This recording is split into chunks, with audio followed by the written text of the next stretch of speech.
Good evening, all of you. Myself, Dr. Archana, from Dr. Reddy's medical team. I welcome all of you from Dr. Reddy's family and IGCP family on this scientific webinar today.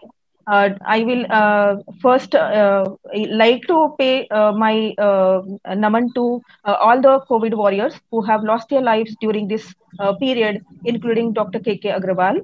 And I will like to even appreciate all of you the way you are working as a COVID warrior here.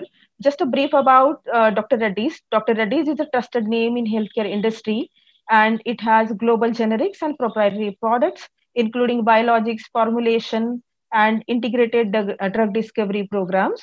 The recent additions are Sputnik, the Redix, which is very important in current situation, and 2DG. So we all are aware, Dr. Reddy's family, which is having more than 10,000 number of family members, is consistently serving the society through the pharmaceutical business. And we have more than 200 products, there are many legacy brands. And seven of our brands are listed in top 300 of the Indian pharma. Last but not the least, is current times. What we are doing is trying to support the healthcare businesses not only through the pharmaceutical products but different awareness initiatives and educational initiatives. Today's webinar is also part of that, because we all know how important is COVID, and also along with that, how important is cough, which is very common complaint whenever a patient is visiting to a doctor. Of our day-to-day practice, most of these patients have cough. And in current scenario, maybe since last 1.5 years, one major problem is troubling all of us, COVID, where cough is very significant part. Initially, we never knew how to deal with the cough, and now all of us are aware exactly how cough changes in different stages of cough. And for that, we have today expert of national and international name, Dr. Surya Kant, who is professor and head department of respiratory medicine, King George Medical University, Lucknow. And sir has a lot of degrees, which I, on a lighter note, I can say I did not have that many subjects. So that many respectable degrees sir is having in his kitty, and he is a gold medalist himself across his academic stint. Sir is handling the institute and government body aim. He is a member of institute and governing body aims Patna.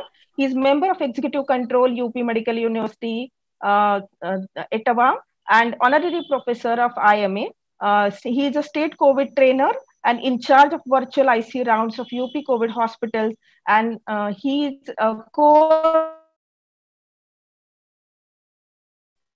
COVID task force currently in state and national level. He's a brand ambassador for COVID vaccination, national vice chairman for IMA Academy, and has contributed as a president and past president for all the important bodies of chest physician and allergy, asthma, and Association Academy of Medical Specialties.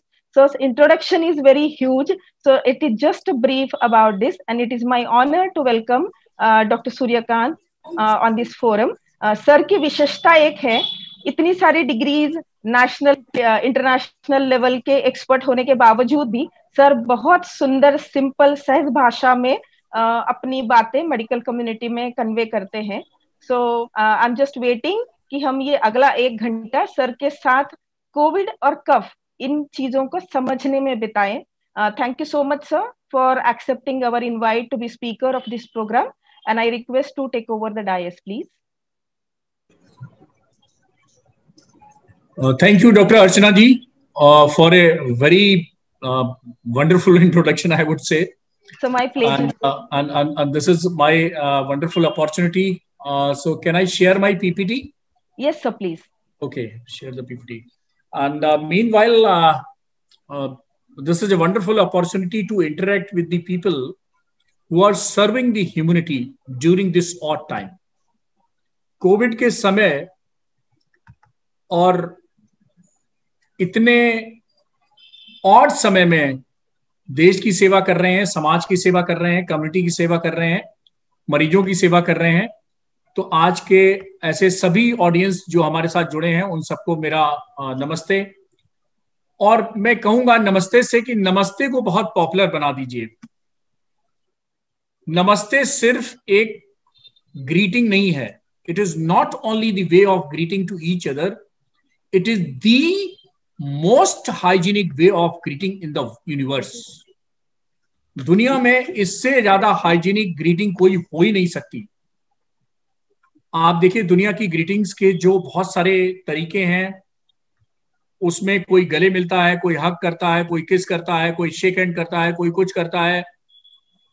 तो लेकिन आप सोचिए कि whenever your body or body part touch each other during the greeting, there is the exchange of a lot of viruses and bacteria which you have. आपने जैसे ही हाथ मिलाया तो आपके बैक्टीरिया उधर, उधर के वायरस इधर, इधर का माइक्रोब उधर, उधर का वायरस इधर, आप एक्सचेंज करते हैं। तो आप ग्रीटिंग नहीं एक्सचेंज करते हैं, आप जो है वो इन्फेक्शन एक्सचेंज करते हैं। तो ये शेक हैंड करने का तरीका या हाथ मिलाने का तरीका ये बिल्कुल हाइजीनिक नहीं है। गले मिलना भी बिल्कुल हाइजीनिक नहीं है। अगर कोई दुनिया में ग्रीटिंग्स मिलने जुलने के समय जो हम ग्रीटिंग करते हैं, अगर कोई दुनिया में है हाइजीनिक, तो वो सिर्फ और सिर्फ भारतीय संस्कृति का ग्रीटिंग है, और जिसको हम नमस्ते कहते हैं। और पिछले साल आपने देखा होगा दुनिया के सो कॉल्ड बड़े बड़े जो अपने को बहुत बड़ा लीडर समझते थे, जो अपने को दुनिया का बिग बॉस समझते थे, दुनिया का बहुत बड़ा अपने को दरोगा समझते थे, ऐसे लोगों को भी नमस्ते सीखना पड़ा, नमस्ते करना पड़ा, नमस्ते जानना पड़ा। तो आज के इस कार्यक्रम में जैसा डॉक्टर अर्चना जी ने कहा, डॉक्टर रेड्डीज लैब ने 1 घंटे की ये सुरमई शाम सजाई है। मैं उनको बहुत बहुत धन्यवाद देता हूं डॉक्टर रेड्डीज लैब को। और उसके साथ साथ जो हमारे इसमें टेक्निकल पार्टनर हैं, Indian journal of clinical practice, उनके जो फाउंडर रहे हमारे बड़े भाई जो अब इस दुनिया में नहीं है, डॉक्टर के अग्रवाल साहब, तो मैं उनको प्रणाम करता हूं, श्रद्धांजलि देता हूं। और मुझे ऐसा लगता है कि जो उनकी लीगेसी थी कि अपने डॉक्टर्स को, अपनी फ्रेटर्निटी को अपडेट करना, अपग्रेड करना, आप विश्वास नहीं करेंगे, पिछले 16 महीने में अगर सबसे पहला मेल पहली तारीख में अगर किसी डॉक्टर के पास आता था तो वो डॉक्टर के अग्रवाल साहब का आता था। उसमें कोरोनामीटर होता था, कोरोना अपडेट होता था, और किसी न किसी नए टॉपिक पर कोरोना के बारे में अपडेट होता था। मैंने उनके साथ बहुत सारे प्रोग्राम किए, वेबिनार किए, और मुझे बड़े भाई जैसा उनका स्नेह मिला। और अभी भी इस लीगेसी को उनकी पत्नी डॉक्टर वीना अग्रवाल जी ने कंटिन्यू किया हुआ है। उनके बेटे और बेटी नीलेश अग्रवाल और नैना अग्रवाल दोनों ने कंटिन्यू किया हुआ है।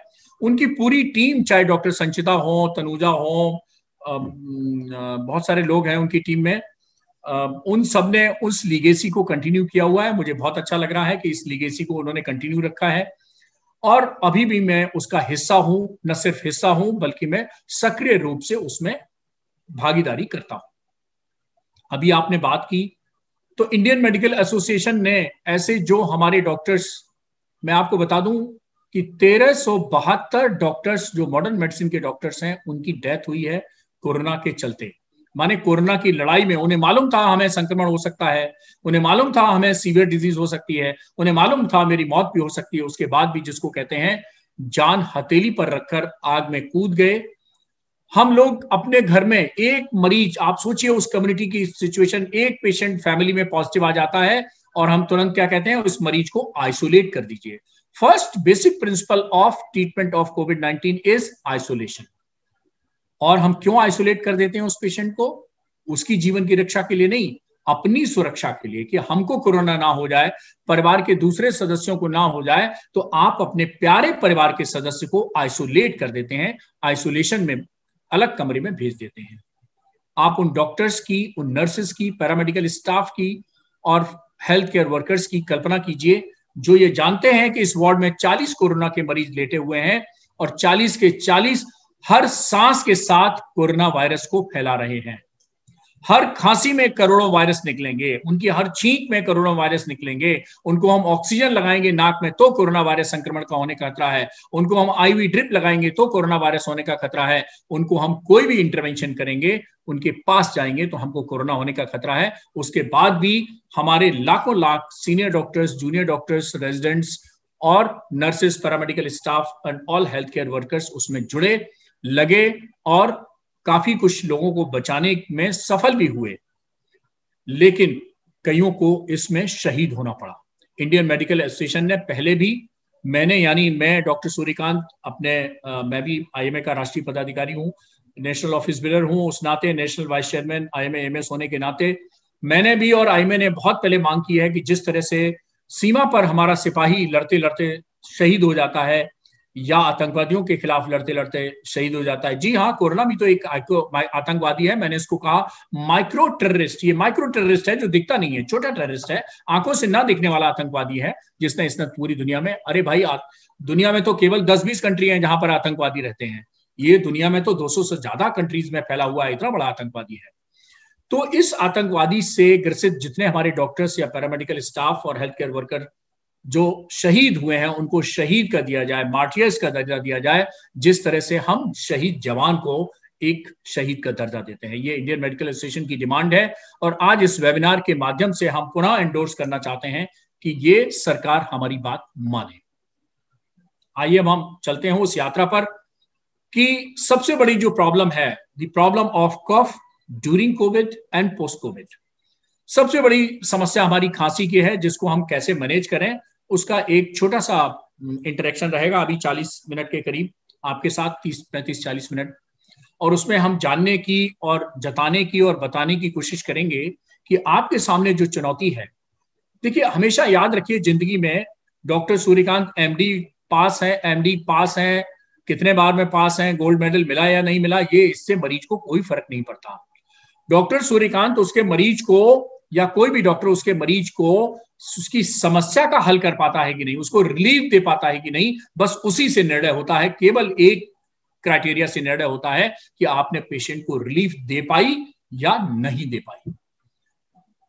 आपके उपस्थिति से, आपकी आवाज से, आपकी शक्ल से, आपके मुस्कान से, आपके जेस्चर से, आपके एक एक एक्शन से अगर पेशेंट को रिलीफ उसी तरह मिलती है जिस तरह से रेगिस्तान में गर्मी में झुलसते हुए आदमी के ऊपर बारिश होने लगे, अगर इस तरह की फीलिंग पेशेंट को आती है तो समझ लेना कि आपका डॉक्टर बनना सफल हो गया। तो इस कल्पना के साथ हम आगे बढ़ते हैं आज के इस कार्यक्रम में। देखिए, कोरोना जो दिखता है, आप देखिए इस स्क्रीन में, देखिए अब आपसे मैं कहूं कि आप भले ही आंख इस प्रेजेंटेशन के दौरान भले ही आपकी बंद हो जाए, लेकिन कान मत बंद करना। पूरा का पूरा ऑडियल इंप्रेशन है इस लेक्चर का, इसलिए कान खोल के सुन लेना जिसको कहा जाता है। और बहुत ज्यादा यहां अंग्रेजी पढ़ने और समझने की बिल्कुल कोशिश मत करना, ये रिकॉर्ड हो रहा है, आप जब चाहेंगे दोबारा इसको पढ़ लिख लेंगे। आप सिर्फ और सिर्फ कनेक्ट करिए डॉक्टर सूर्यकांत से। ये ऑडियो, विजुअल कम और ऑडियो ज्यादा। विजुअल में जो तस्वीरें दिखे उन्हें देखते रहना, अंग्रेजी पे ध्यान कम देना, बहुत ज्यादा अंग्रेजी पढ़ने की कोशिश मत करना। सर सॉरी आपको हम रोक रहे हैं बीच में, अगर संभव हो तो आप वीडियो ऑन कीजिए, हम सब आपको देखना चाहते हैं। एक मैं अपने ऑफिस से टेक्निकल कर देता हूँ। जी सर, थैंक यू सर। तो सर, जब तक अपना कैमरा के साथ वापस आते हैं तब तक हम इस बारे में बात करते हैं कि हमें कोविड कितना परेशान कर रहा है, पर्टिकुलरली कफ। क्योंकि पेशेंट कफ के साथ कंप्लेन लेकर आता है, उसकी स्टार्ट की कंप्लेन भी कफ है और बाद की कंप्लेन भी कफ है और ठीक होने के बाद की कंप्लेन भी कफ है। हमें एज ए डॉक्टर समझ में, भाई मैं दवाई पहले सूखी खांसी की, उसके बाद दी गीली खांसी की, उसके बाद भी पेशेंट वापस हमारे पास आता है कि हम कफ कैसे मैनेज करें, हमें समझ नहीं आता क्योंकि हमने दवाई दी। तो वो क्या नाक है जिससे हम उनकी खांसी को अच्छे से कंट्रोल कर सकते हैं, वो बहुत जरूरी है। और वो नाक आज हम समझेंगे अपने एक्सपर्ट डॉक्टर सूर्यकांत से, क्योंकि ये चीज बहुत जरूरी है कि कहाँ पर वो चेंज हो रहा है और हमें कौन सा कफ सिरप देना है, उसे कैसे कंट्रोल करना है। Dr. Archana, I think it's done. Sir, you are visible now. We can see you. Thank you so much.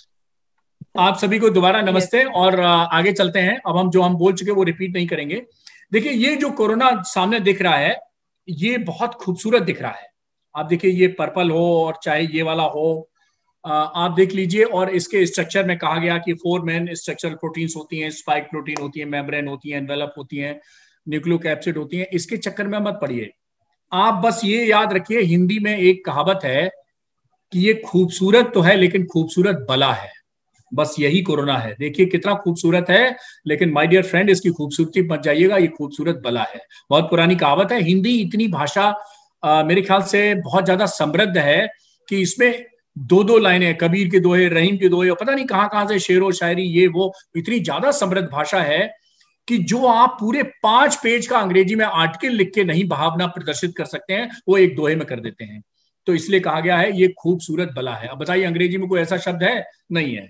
तो चलिए कोई बात नहीं, अंग्रेजी वालों को भी हम उनकी भाषा का संवर्धन करते भी हैं। आपको मालूम है, हर साल अंग्रेजी भाषा में भारतीय भाषा के 25,000 से ज्यादा शब्द समाहित हो जाते हैं उनकी भाषा को समृद्ध करने के लिए। इस विषय पे दूसरी बार बोलेंगे, इंग्लिश वर्सेस हिंदी पे फिर बोल लेंगे, लेकिन अभी आप हिंदी इंग्लिश मिक्स में चलिए। अब ये बहुत सारे वेरिएंट्स की बात होने लगी है, और अभी कल ही मुझे पता चला, अभी अपडेट नहीं कर पाया हूं मैं इस पीपीटी में, कि अल्फा, बीटा, गामा और ये सब होते हुए डेल्टा के बाद अब एक लैम्डा भी आ गया है। और लैम्डा कहाँ? पेरू जैसी जो साउथ अमेरिकन कंट्री है वहां पे पाया गया है। और वहां के जो नए केसेस आ रहे हैं, 80% नए केसेस जो आ रहे हैं उसमें सब में लैम्डा पाया गया है। तो चलिए कोई बात नहीं। वो कहते हैं ना, कहावत फिर एक है, ना जाने किस भेष में बाबा मिल जाए भगवान। अब भगवान की जगह यहाँ कोरोना कर दीजिए, बस न जाने किस भेष में मिल जाए। तो इसलिए घर से निकलते ही, कुछ दूर चलते ही, बस यहीं पे रोक दीजिएगा ना। और आप मान के चलिए कि घर से निकलते ही, कुछ दूर चलते ही कोरोना हमें मिलने वाला है। तो इसलिए घर से बाहर निकलेंगे, जैसे ही लक्ष्मण रेखा जैसे सीता जी के लिए बनाई थी रामचंद्र जी ने, वो लक्ष्मण जी ने, वैसे ही लक्ष्मण रेखा आजकल आपकी है मास्क। तो जैसे ही आप अपनी चहर दीवारी यानी घर की दहरी को, घर की दहलीज को पार करते हैं, आप मास्क लगा लीजिए और मान के चलिए कि ये जो सांस आप बाहर लेंगे घर के बाहर, इस हर सांस में कोरोना जाने की संभावना है। बस तभी प्रोटेक्ट अपने को कर पाएंगे। अब देखिए कोरोना फैलता कैसे? बहुत सिंपल है, बहुत सिंपल तरीका है। 3 तरीके से है। ये मेरी मार्च 2020 की स्लाइड है, सबसे पहली जब मैंने प्रेजेंट करना शुरू किया। 3 तरह से कोरोना फैलता है: संक्रमित व्यक्ति से, संक्रमित वायु से और संक्रमित वस्तु से। अब इन्हीं 3 तरीके से आपको बचना है। संक्रमित व्यक्ति से आपको कोरोना न लग जाए इसलिए 2 गज की दूरी बनाए रखिए, क्योंकि जब कोई खांसता है, छींकता है या बिना मास्क के बात करता है, बिना मास्क के बाद, मास्क के साथ तो आवाज साफ नहीं सुनाई, तो लोग मास्क नीचे कर देते हैं बात करने के लिए। तो जब कोई खांसता है, छींकता है या बिना मास्क के बात करता है, इन तीनों तरीके से कोरोना उसके शरीर से यानी सांस के बाहर से आता है। खांसने पे करीब करोड़ों वायरस निकलते हैं, छींकने पे भी बहुत सारे करोड़ वायरस निकलते हैं, और बातचीत बिना मास्क के जब बातचीत कोई कोरोना संक्रमित व्यक्ति करता है तो भी काफी वायरस निकलते हैं। तो उससे अगर दूरी बना के रखेंगे तो संक्रमित व्यक्ति से संक्रमित होने से बच जाएंगे। तो आप क्या करते हैं, 2 गज की दूरी है बहुत जरूरी, और इसलिए आपका संक्रमित व्यक्ति से हो गया बचाव। अब दूसरी स्थिति में कैसे बचाव करें? संक्रमित वायु से।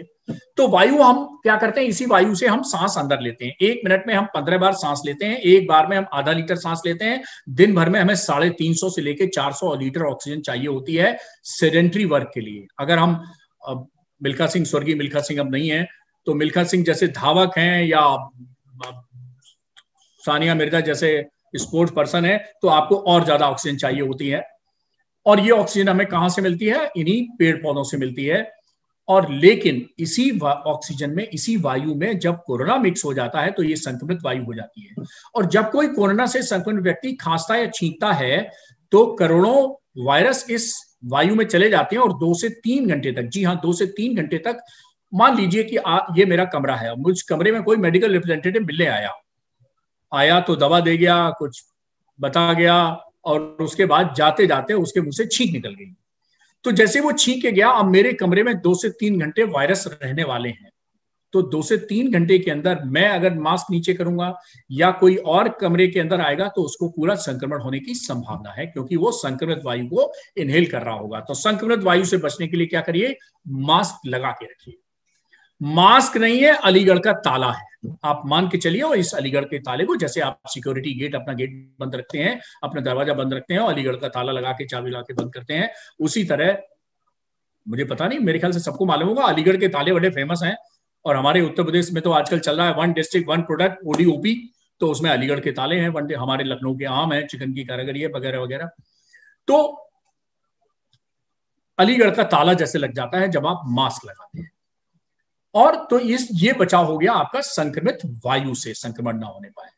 तीसरा क्या होता है कि जब कोई खांसता है तो प्रोजेक्टाइल मोशन में वायरस निकलते हैं। जैसे गोली आपने मारी किसी को तो गोली यूं जाती है प्रोजेक्टाइल मोशन में और थोड़ी देर बाद जाके वो गिर जाती है। रिवॉल्वर की गोली है तो पास में गिर जाएगी, बंदूक की गोली है और दूर गिरेगी, राइफल की है और दूर गिरेगी, मिसाइल की तो और दूर गिरेगी।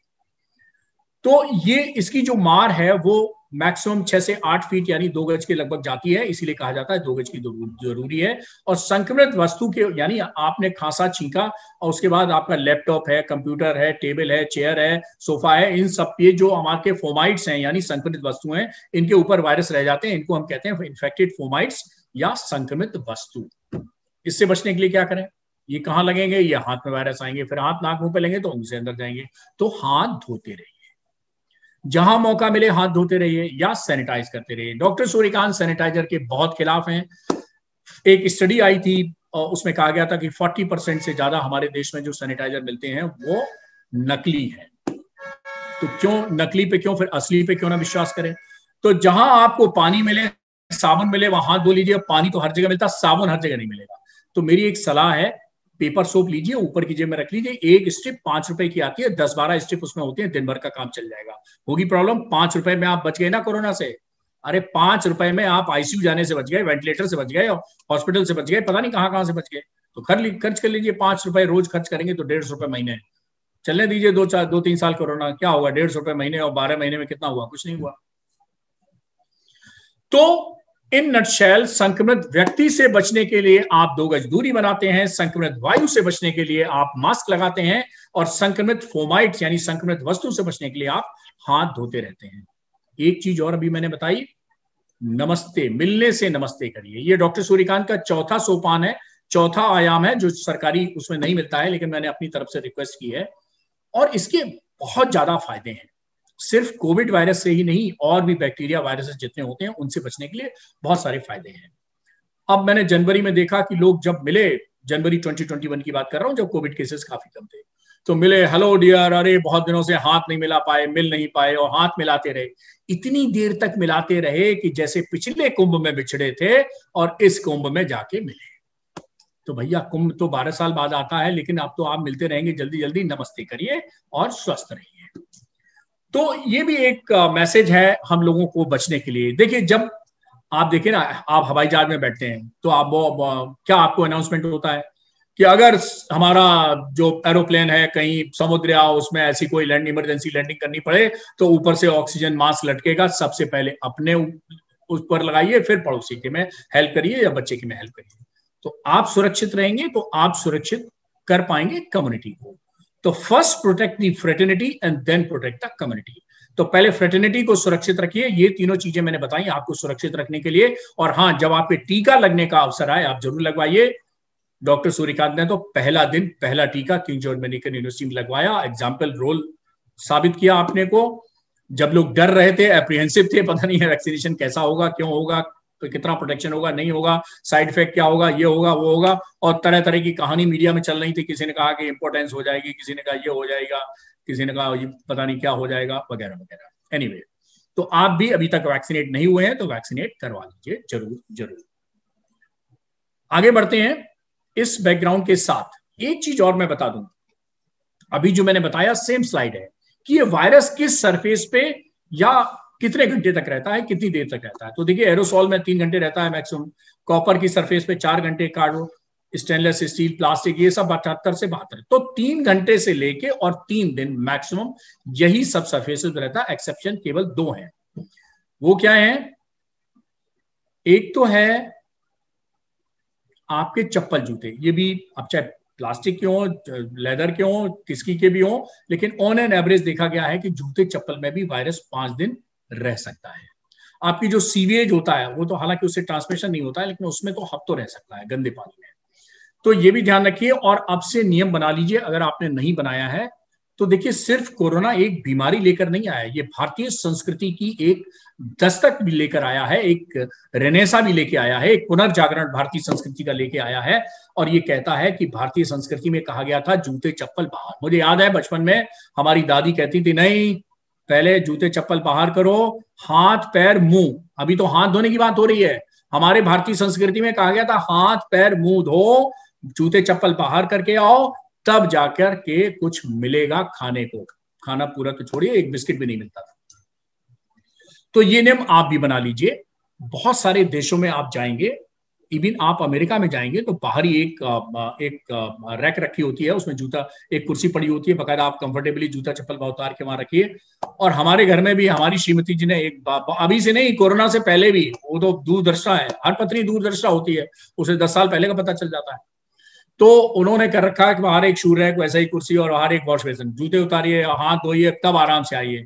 हाथ धो ही लिए तो आराम से आइए, अंदर आइए, चाय नाश्ता करिए, कोई दिक्कत नहीं।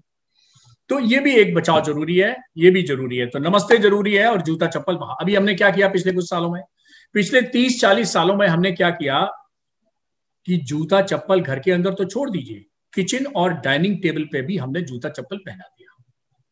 हमने जूता चप्पल पहुंचाने की जो गलती की थी वो आज समझ में आ रही है। आप देखिए, जितनी शादी रेस्टोरेंट पार्टी होती थी, कहीं भी कोई हाथ धोने का एरिया होता था? आप बताइए। अरे आप वहीं न जाने किसने प्लेट रखी, कहां से रखी, किन हाथों से पकड़ा, फिर जाने किसने छुआ, क्या हुआ, और उसके बाद आपने वही प्लेट ली और आप खा रहे हैं। कहीं कोई एक भी हाथ धोने का एरिया नहीं होता था। अब होता है, आप किसी पार्टी में जाइएगा तो वॉश बेसिन लगा होगा बाहर। अब देखिए, पैथोजेनेसिस थोड़ा सा बता देते हैं। 4 फेजेज होती हैं पैथोजेनेसिस की। वायरस आया, आपको पता नहीं चला, 5 दिन आपके शरीर में चुपचाप पड़ा रहा, अपनी संख्या बढ़ाता रहा। उसी तरह जैसे पाक ऑक्युपाइड कश्मीर से आतंकवादी आया और हिंदुस्तान वाला जो ऑक्युपाइड कश्मीर है, उसके अंदर जो हिंदुस्तान के हिस्से में फिलहाल जो कश्मीर है उसके हिस्से में आया और वहां पर अपनी संख्या बढ़ाता रहा है, पावर बढ़ाता रहा, ताकत बढ़ाता रहा, और आपको पता नहीं चला। पता कब चला? जब उसने बम दाग दिया, विस्फोट हो गया, तब आपको पता चला, अरे सीआरपीएफ पे हमला हो गया, सेना पे हमला हो गया, पब्लिक पे हमला हो गया, ये हो गया, वो हो गया। तो 5 दिन कहते हैं इंक्यूबेशन पीरियड को, और 5 दिन के बाद फिर आप सिम्प्टोमेटिक पीरियड में पहुंच जाते हैं।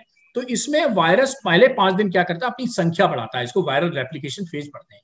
और जब संख्या बढ़ाता है तो हमला करता है। उसे लगता है अब संख्या हो गई, अब डॉक्टर सूर्यकांत की इम्यूनिटी को हमने अटैक करने के लिए अपनी संख्या बढ़ा ली है। तो जब करोड़ों अरबों की संख्या में वायरस हो गया, तब उसने इम्यूनिटी पर अटैक किया और फिर इम्यूनिटी और वायरस की लड़ाई हुई। अगर इम्यूनिटी अच्छी है तो वायरस एसिम्प्टोमेटिक डिजीज देके चला गया, माने कोई दरवाजे पे आया, खटखटाया, दस्तक दी और गायब हो गया।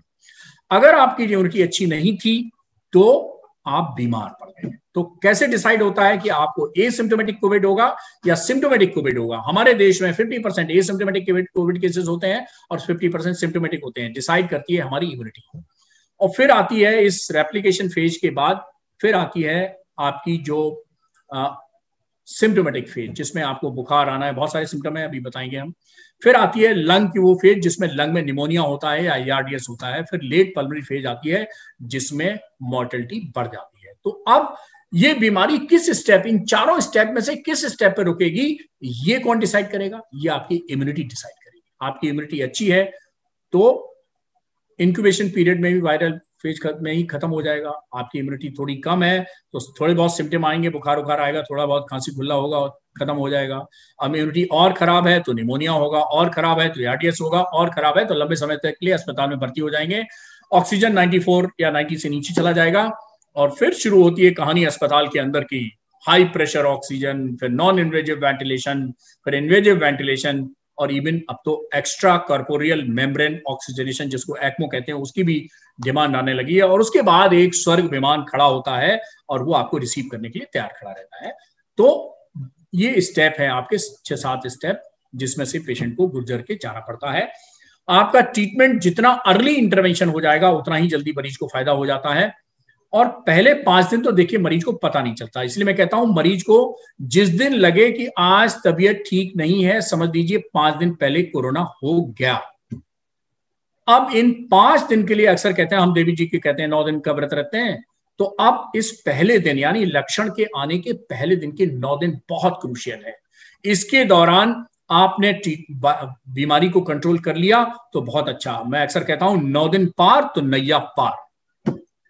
तो ये पहले 9 दिन में अगर आपको अच्छा ट्रीटमेंट मिल गया है, डायग्नोसिस मिल गई है और ट्रीटमेंट मिल गया है तो, और खास तौर पर आपकी मॉनिटरिंग हो गई है ऑक्सीजन सैचुरेशन की, और 2 मैजिक नंबर मैं बताता हूं 94 एंड 90। तो doctor Suryakant magic number for oxygen saturation are 94 and 90। 94 के नीचे आईसीएमआर कहता है भर्ती कर दो, लेकिन मैं कहता हूं 90 के नीचे। हमने तो किंग जॉर्ज मेडिकल यूनिवर्सिटी में, मैं जब कोविड कंट्रोल का इंचार्ज बना तो मैंने एक नोटिस निकाला, oxygen less than 90 welcome to King George Medical University, oxygen more than 90 no please don't come to King George Medical University. आप घर पे ऑक्सीजन लगा लीजिए या ऐसे किसी सेंटर में चले जाइए जहां ऑक्सीजन मिलती है, दैट्स ऑल। आप हमारे किंग जॉर्ज मेडिकल यूनिवर्सिटी जो कि हमारा टर्शियरी केयर सेंटर है, हम तभी स्वागत करेंगे अगर आपकी ऑक्सीजन 90 से नीचे है। तो 90 के नीचे जो है वो फिर धीरे धीरे 90 से नीचे, 80 से नीचे, फिर ये धीरे धीरे संभावनाएं जो हैं वो सीवियर डिजीज की तरफ बढ़ती जाती हैं, हॉस्पिटलाइजेशन, प्रोलॉन्ग हॉस्पिटलाइजेशन की तरफ बढ़ती जाती हैं। और इस बार का जो स्ट्रेन है उसमें एक ताकत और है कि वो इस बार आदमी की इम्यूनिटी को और कम कर दे रहा है। मैं कह रहा हूं पहले जो लड़ाई होती थी वो एक तरह से ऐसे राक्षस से होती थी, ऐसे आतंकवादी से होती थी जो जैसे सामान्य होती है, लेकिन इस बार जो राक्षस है वो बाली टाइप का। जी हाँ, रामायण की कथा में आपने सुना होगा, बाली के सामने जो आता था उसकी आधी इम्यूनिटी कम हो जाती थी, आधी पावर कम हो जाती थी। इसलिए रामचंद्र जी को पेड़ के पीछे से उसको मारना पड़ा, क्योंकि रामचंद्र भी उसको अगर जाते सामने तो उनको वरदान था कि उनकी भी पावर आधी रह जाती। सुग्रीव गए, पहली बार में रामचंद्र जी समझ नहीं पाए कौन सुग्रीव है कौन बाली, सुग्रीव पिट के आ गए, दूसरी बार में समझ गए इसलिए बाली मारा गया। तो ये इस बार की जो सेकेंड वेव आई है, इस बार की जो म्यूटेटेड स्ट्रेन आई है, उन्होंने व्यक्ति की इम्यूनिटी को बहुत कमजोर किया है। इम्यूनिटी कमजोर थी इसलिए कोविड हुआ, कोविड हो गया तो इम्यूनिटी और कमजोर हो गई। ये था एक विशियस साइकिल। अब इसमें तो पूरी अंग्रेजी लिखी है, इसको हम नहीं पढ़ाएंगे, इसमें भी पूरी अंग्रेजी लिखी है, इसमें नहीं पढ़ाएंगे। क्लिनिकल फीचर्स 50% सिम्टोमेटिक होते हैं, 50% एसिम्टोमेटिक होते हैं, बहुत सारे लक्षण होते हैं। मैंने सेकेंड वेव में ये कहना ही छोड़ दिया, फिर मैंने कहा it has been seen during the second wave of COVID that any symptom may be due to COVID, hence all symptomatic cases irrespective of their symptoms should be tested for कोविड-19। अब सिम्टम की बात करें तो सिर दर्द corona, आंख में खुजली कोरोना, नाक से पानी कोरोना, गले में खराश कोरोना, खांसी कोरोना, सीने दर्द कोरोना, पीठ में दर्द कोरोना, पूरे बदन में दर्द corona, diarrhoea corona, vomiting corona, loss of taste corona, loss of smell corona, fever corona. कुछ बचा क्या? नहीं, आप बताइए कोई और सिम्टम इतने दिन में आपने प्रैक्टिस कर रहे, कोई सिम्टम बचा क्या? अरे भाई खुजली हुई तो भी कोरोना, स्किन वाले manifestation, neurological manifestation, ocular manifestation, कोई सिम्टम नहीं बचा। तो मान लो कि जिस दिन आपकी तबीयत नासाज लगे, आपको लगे कि आज मेरी तबीयत ठीक नहीं लग रही है, समझो 5 दिन पहले कोरोना हो गया, 5 दिन तो आपके ऐसे ही वेस्ट हो गए। अब फटाफट डॉक्टर से कॉन्टेक्ट करिए, डॉक्टर नहीं है तो डॉक्टर सूर्यकांत से कॉन्टेक्ट करिए।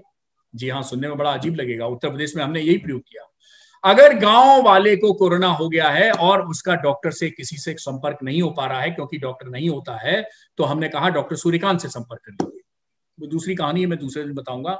जी हाँ, और क्योंकि कोरोना की टेस्टिंग गांव में उपलब्ध नहीं थी, कोरोना की जांच उपलब्ध नहीं थी, ट्रीटमेंट उपलब्ध नहीं था, ऑक्सीजन था नहीं, नर्स थी नहीं, डॉक्टर था नहीं, अस्पताल था नहीं, तो गांव वाला बेचारा क्या करे? तो हमने अपनी वेबसाइट से लेके, मीडिया से लेके, उसके सबके एक फॉर्मूला दिया और एक स्लोगन दिया, न जांच न रिपोर्ट, करो कोरोना पर सीधी चोट। और ये स्लोगन के साथ मेरा प्रिस्क्रिप्शन बहुत पॉपुलर हुआ और मैं ईश्वर को धन्यवाद देता हूं कि मुझे उसने आइडिया दिया ये सब करने के लिए, वरना गांव में कोई टेस्टिंग नहीं थी। आप इससे पहले, अरे टेस्टिंग हो भी जाती तो 5 दिन बाद रिपोर्ट आती, तब तक तो कहानी लिख जाती। एनीवे, ये दूसरी स्टोरी है, किसी और दिन सुनाएंगे। अब आप आ जाइए कि कोविड और पोस्ट कोविड ये होता क्या है, पहले आप समझने की कोशिश करिए।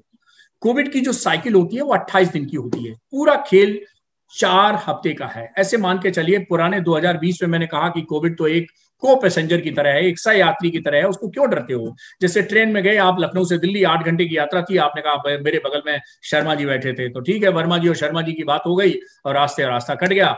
8 घंटे बाद दिल्ली पहुंचे, वो पहाड़गंज की तरफ उतर गए और वो दूसरी तरफ रेलवे स्टेशन का क्या नाम है, एक तरफ नई दिल्ली के रेलवे स्टेशन में एक तरफ उतरता है 1 नंबर प्लेटफॉर्म की तरफ, उसका नाम है Ajmeri Gate doctor. Ajmeri Gate, हाँ, तो एक तरफ वो अजमेरी गेट की तरफ उतर गए, वो पहाड़गंज की तरफ उतर गए और बस दोनों की यात्रा खत्म हो गई। ऐसे ही कोरोना के साथ, लेकिन इस बार ऐसा नहीं हुआ है। इस बार हॉस्पिटलाइजेशन भी प्रोलॉन्ग हुआ है, इम्यूनिटी भी बहुत कमजोर हुई है और पोस्ट कोविड भी बहुत ज्यादा हुआ है। इतना पोस्ट कोविड पीरियड वेव 1 में नहीं देखने को मिला। तो आप जान लीजिए अप टू 4 वीक्स जो हमारा पीरियड होता है, इसको हम कहते हैं कोविड पीरियड। उसके बाद का जो 4 हफ्ते से लेके और 12 हफ्ते का पीरियड होता है, उसको हम कहते हैं एक्यूट पोस्ट कोविड पीरियड। और 12 हफ्ते के बाद यानी 3 महीने के बाद जो पीरियड होता है, उसको हम कहते हैं क्रॉनिक पोस्ट कोविड पीरियड।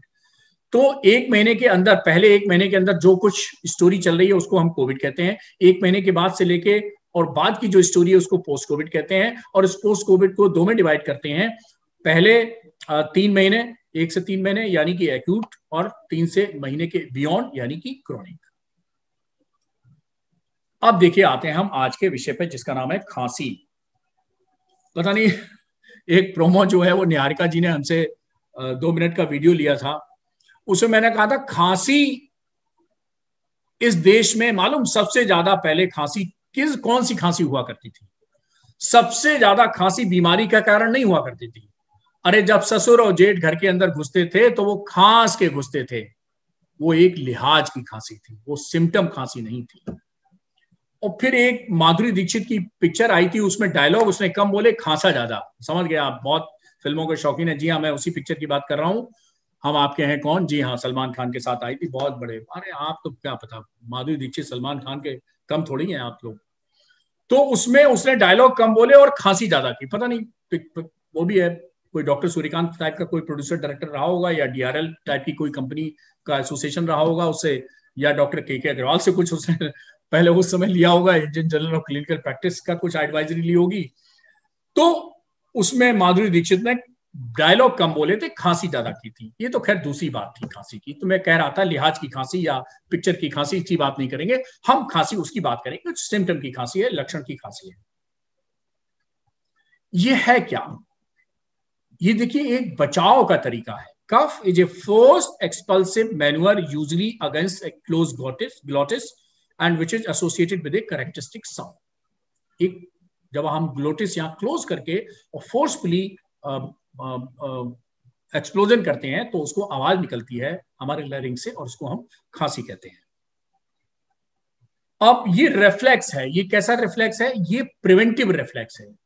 कुछ चला गया, कुछ ऐसा, तो ये प्रोटेक्शन का एक रिफ्लेक्स है जिसके कारण खांसी होती है। और वायरस, ये जितने भी माइक्रोब हैं, एयर पोल्यूशन है या दूसरी चीजें हैं, इन सबको क्लियर करने के लिए ये, या कभी कंजेशन हो जाता है, इन्फ्लेमेशन हो जाता है, उसको क्लियर करने के लिए लंग और एयरवेज का एक प्रोटेक्टिव मैकेनिज्म है।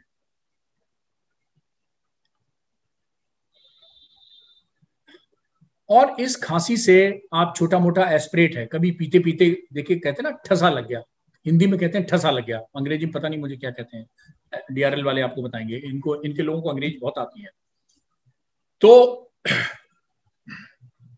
कोई इरिटेंट है, कोई ऐसी फ्यूम्स आ रही हैं, या कोई आप छोटा मोटा कभी कभी नहीं, खाते खाते आप थोड़ा सा अंदर चला जाता है तो लोग पीठ थपथपाते हैं तुरंत, तो उसमें भी खांसी आ जाती है। और उसका पर्पज जो होता है वो प्रोटेक्शन का होता है।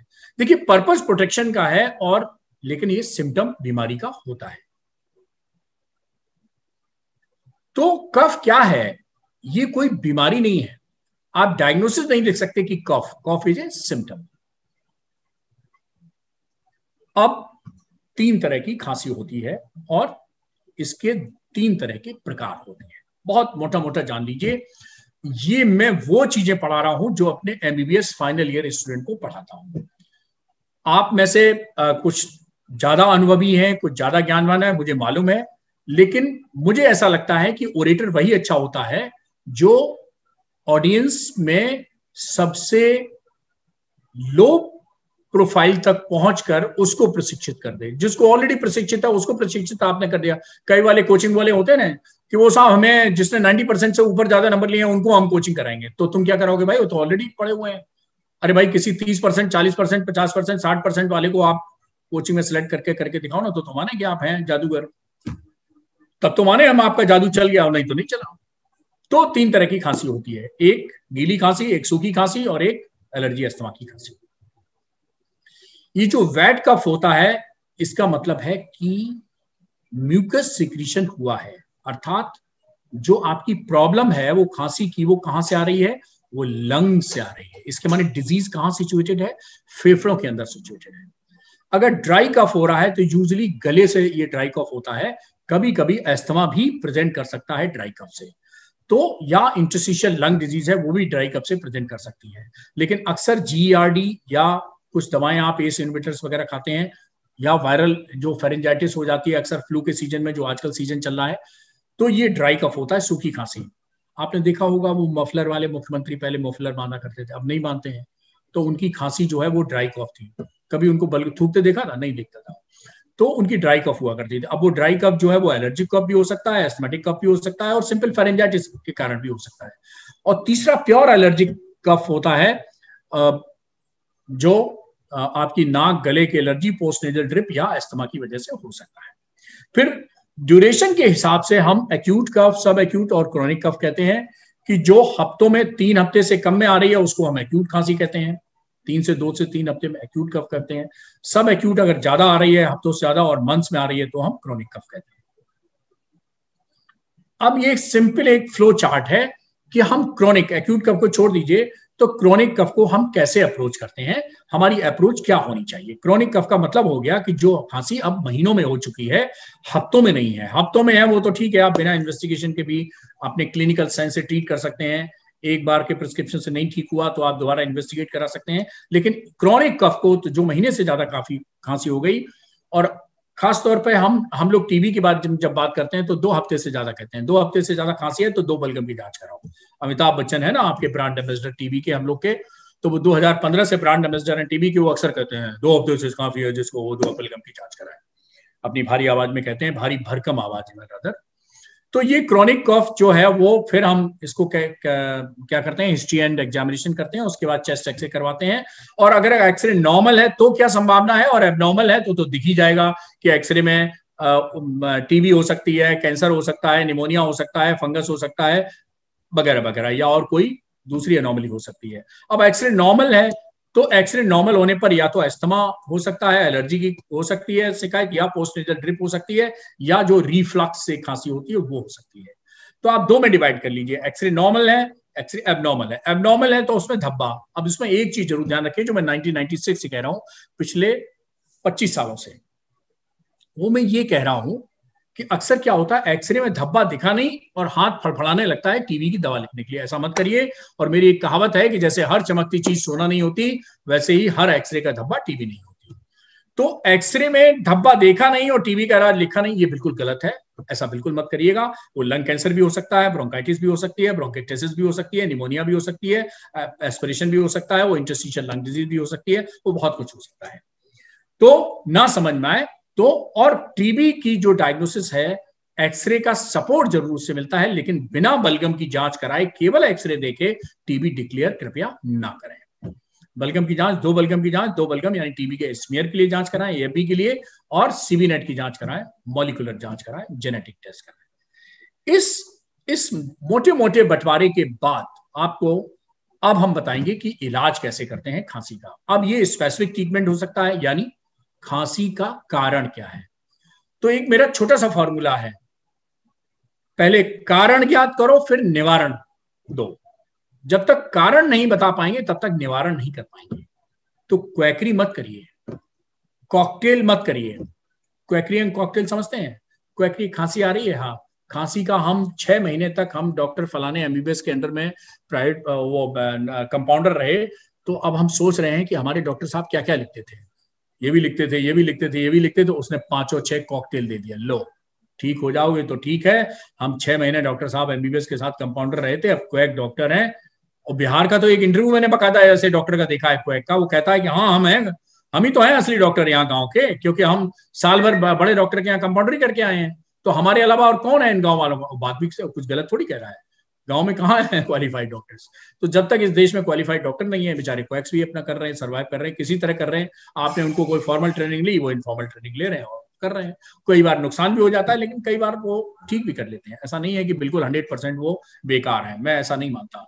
जी हाँ, मैं मेडिकल कॉलेज में प्रोफेसर एंड हेड होने के बाद भी 10 साल से मैं हेड हूँ रेस्पिरेटरी मेडिसिन का, उसके बावजूद भी मानता हूँ कि सारे क्वैक्स गलत सब नहीं कर रहे हैं। लेकिन हमें क्वैकरी तो प्रमोट करनी नहीं है, हमें क्वालिफाइड डॉक्टर्स इस देश में पैदा करने हैं, ट्रेन डॉक्टर पैदा करने हैं, और सभी पैथी के करने हैं, चाहे वो एलोपैथी हो, होम्योपैथी हो, आयुर्वेद हो, सबके करने हैं। क्योंकि हमें मिलजुल कर अपने 135 करोड़ लोगों का इलाज करना है। और एक मॉडर्न मेडिसिन की तो 10 लाख डॉक्टर हैं, 10 लाख डॉक्टर है, 135 करोड़ को कैसे ठीक कर लेंगे भाई? करिए आप पर एक केस में कितने डॉक्टर है। और इसीलिए 10 लाख के करीब आयुष के डॉक्टर भी हैं, जिसमें BAMS है, BOMS है, और होम्योपैथी है, वगैरह वगैरह, यूनानी के भी डॉक्टर हैं। तो ये 20 लाख डॉक्टर्स केवल ट्रेन डॉक्टर्स हैं, क्वालिफाइड डॉक्टर्स हैं, बाकी सब क्वैक्स ही हैं। तो धीरे धीरे हमें क्वैक्स को हटाना है, हमें क्वालिफाइड डॉक्टर्स इस देश में बढ़ाने हैं, और तब हम जाकर इस देश के लोगों का, 135 करोड़ लोगों का हम स्वास्थ्य ठीक रख पाएंगे। तो कारण, उसके लिए निवारण। तो स्पेसिफिक ट्रीटमेंट का मतलब होता है कि अगर आपने डायग्नोसिस कफ की बना ली है, कारण पता कर लिया है, तो वो ट्रीटमेंट दीजिए। फॉर एग्जांपल निमोनिया है तो आप निमोनिया का एंटीबायोटिक देंगे, टीबी है तो टीबी का एंटी ट्यूबरकुलर ट्रीटमेंट देंगे, आपको ब्रोंकाइटिस है तो ब्रोंकाइटिस का जो ट्रीटमेंट होता है वो देंगे, आपका लंग कैंसर है तो लंग कैंसर के वाले के पास भेज देंगे, हम रेफर कर देंगे। लंग कैंसर हम थोड़ी, जो primary care physician lung cancer थोड़ी ट्रीट करेगा। तो और टीबी की दवा प्रधानमंत्री जी की तरह से जांच फ्री, इलाज फ्री, और ऊपर से 500 रुपया महीना फ्री। तो तीनों आप भेज दीजिए सेंटर में, क्या दिक्कत है? जी हाँ, टीबी के लिए जांच फ्री, इलाज फ्री और 500 रुपया महीना, उसके डायरेक्ट बेनिफिट ट्रांसफर में अकाउंट में आता है। मोदी जी की स्कीम है, उसका फायदा उठाइए और आप अपना जलवा दिखाइए कि देखो हमने दिलवा दिया, फ्री इलाज दिलाया, फ्री जांच करवाया, 500 रुपया महीने तुमसे दिलवा रहे हैं। तो सरकारी, अब देखिए, कई लोगों को लगता है कि मेरा लॉस्ट हो जाएगा पेशेंट। बिल्कुल नहीं, आप लोग प्राइवेट प्रैक्टिशनर हैं, मैं तो प्राइवेट प्रैक्टिस नहीं, मैं गवर्नमेंट का डॉक्टर हूं। लेकिन जिंदगी में याद रखिएगा, कभी भी आप अगर गवर्नमेंट सेटअप में किसी मरीज को, और अब तो गवर्नमेंट सेटअप में भी जाने की जरूरत नहीं, PPP पार्टनर मॉडल है, आप केवल जांच करा के और आप सिस्टम में उसको डाल देंगे, तो आपको भी प्राइवेट प्रैक्टिस रेफरल का एक पेशेंट के हिसाब से 1000 रुपया मिलेगा। देखिए, मैंने कमाई का भी सूत्र दिया। DRL ने मुझे कहा तो नहीं था कि प्राइवेट प्रैक्टिशनर कैसे प्राइवेट प्रैक्टिस इंक्रीज की जाए, इस पे भी डॉक्टर साहब बोल देना, लेकिन मैंने बोल दिया। तो प्राइवेट प्रैक्टिस कैसे बढ़ाई जा सकती है? अरे महीने में 10 मरीज आपने टीबी के भेजे तो 10,000 हो गए ना, आपके महीने हो गए। आप भेजिए, हमारे जो नेशनल ट्यूबरकुलोसिस एलिमिनेशन प्रोग्राम चल रहा है उसमें भेजिए, आप डिस्ट्रिक्ट टीबी ऑफिसर से संपर्क करिए, अपना रजिस्ट्रेशन करवाइए, अपना अकाउंट नंबर उसमें सीधा उधर मरीज के यहाँ ट्रांसफर गया। उधर जैसे ही एक टीबी का मरीज आपके द्वारा भेजा हुआ ठीक हुआ, डिक्लेयर क्योर्ड, वैसे ही डॉक्टर शर्मा जी, वर्मा जी, गुप्ता जी, सक्सेना जी, सबके, डॉक्टर खान साहब, जैदी साहब, सबके बैंक में गए 1,000। 10 मरीज अगर आपके गए तो आपके 10,000 पक्के हो गए। देखिए, ये बाई प्रोडक्ट था, ये मेरे लेक्चर का टॉपिक नहीं था, मैंने तो ऐसा ही आपको प्रैक्टिस बढ़ाने के टैक्टिक्स बता दिए। अब दूसरा होता है नॉन स्पेसिफिक ट्रीटमेंट। तो पहले पर्चा जब खांसी का लिखें, कहते हैं ना, पहली फर्स्ट साइड ला, पहली चिट्ठी, अगर आप चिट्ठी तो लिखी नहीं जाती, अब तो बहुत कुछ होता है। तो पहला पर्चा जो होना चाहिए वो इंप्रेसिव पर्चा होना चाहिए। जो कोई पढ़े तो उसको ये भी ना लगे ये क्वैक ने लिखा, और ये भी ना लगे कि ये बहुत हाईली एकेडमिक ने लिख दिया।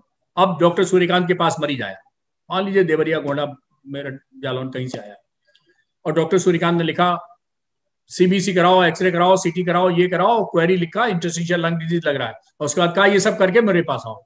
मरीज क्या कहेगा? ये क्या हम कागज के टुकड़े पे जांच लिखवाने के लिए डॉक्टर सूर्यकांत के पास आए थे? अरे भाई, मरीज आया रिलीफ के लिए, तो पहले दिन पर्चा कैसा होना चाहिए? रिलीफ का पर्चा होना चाहिए।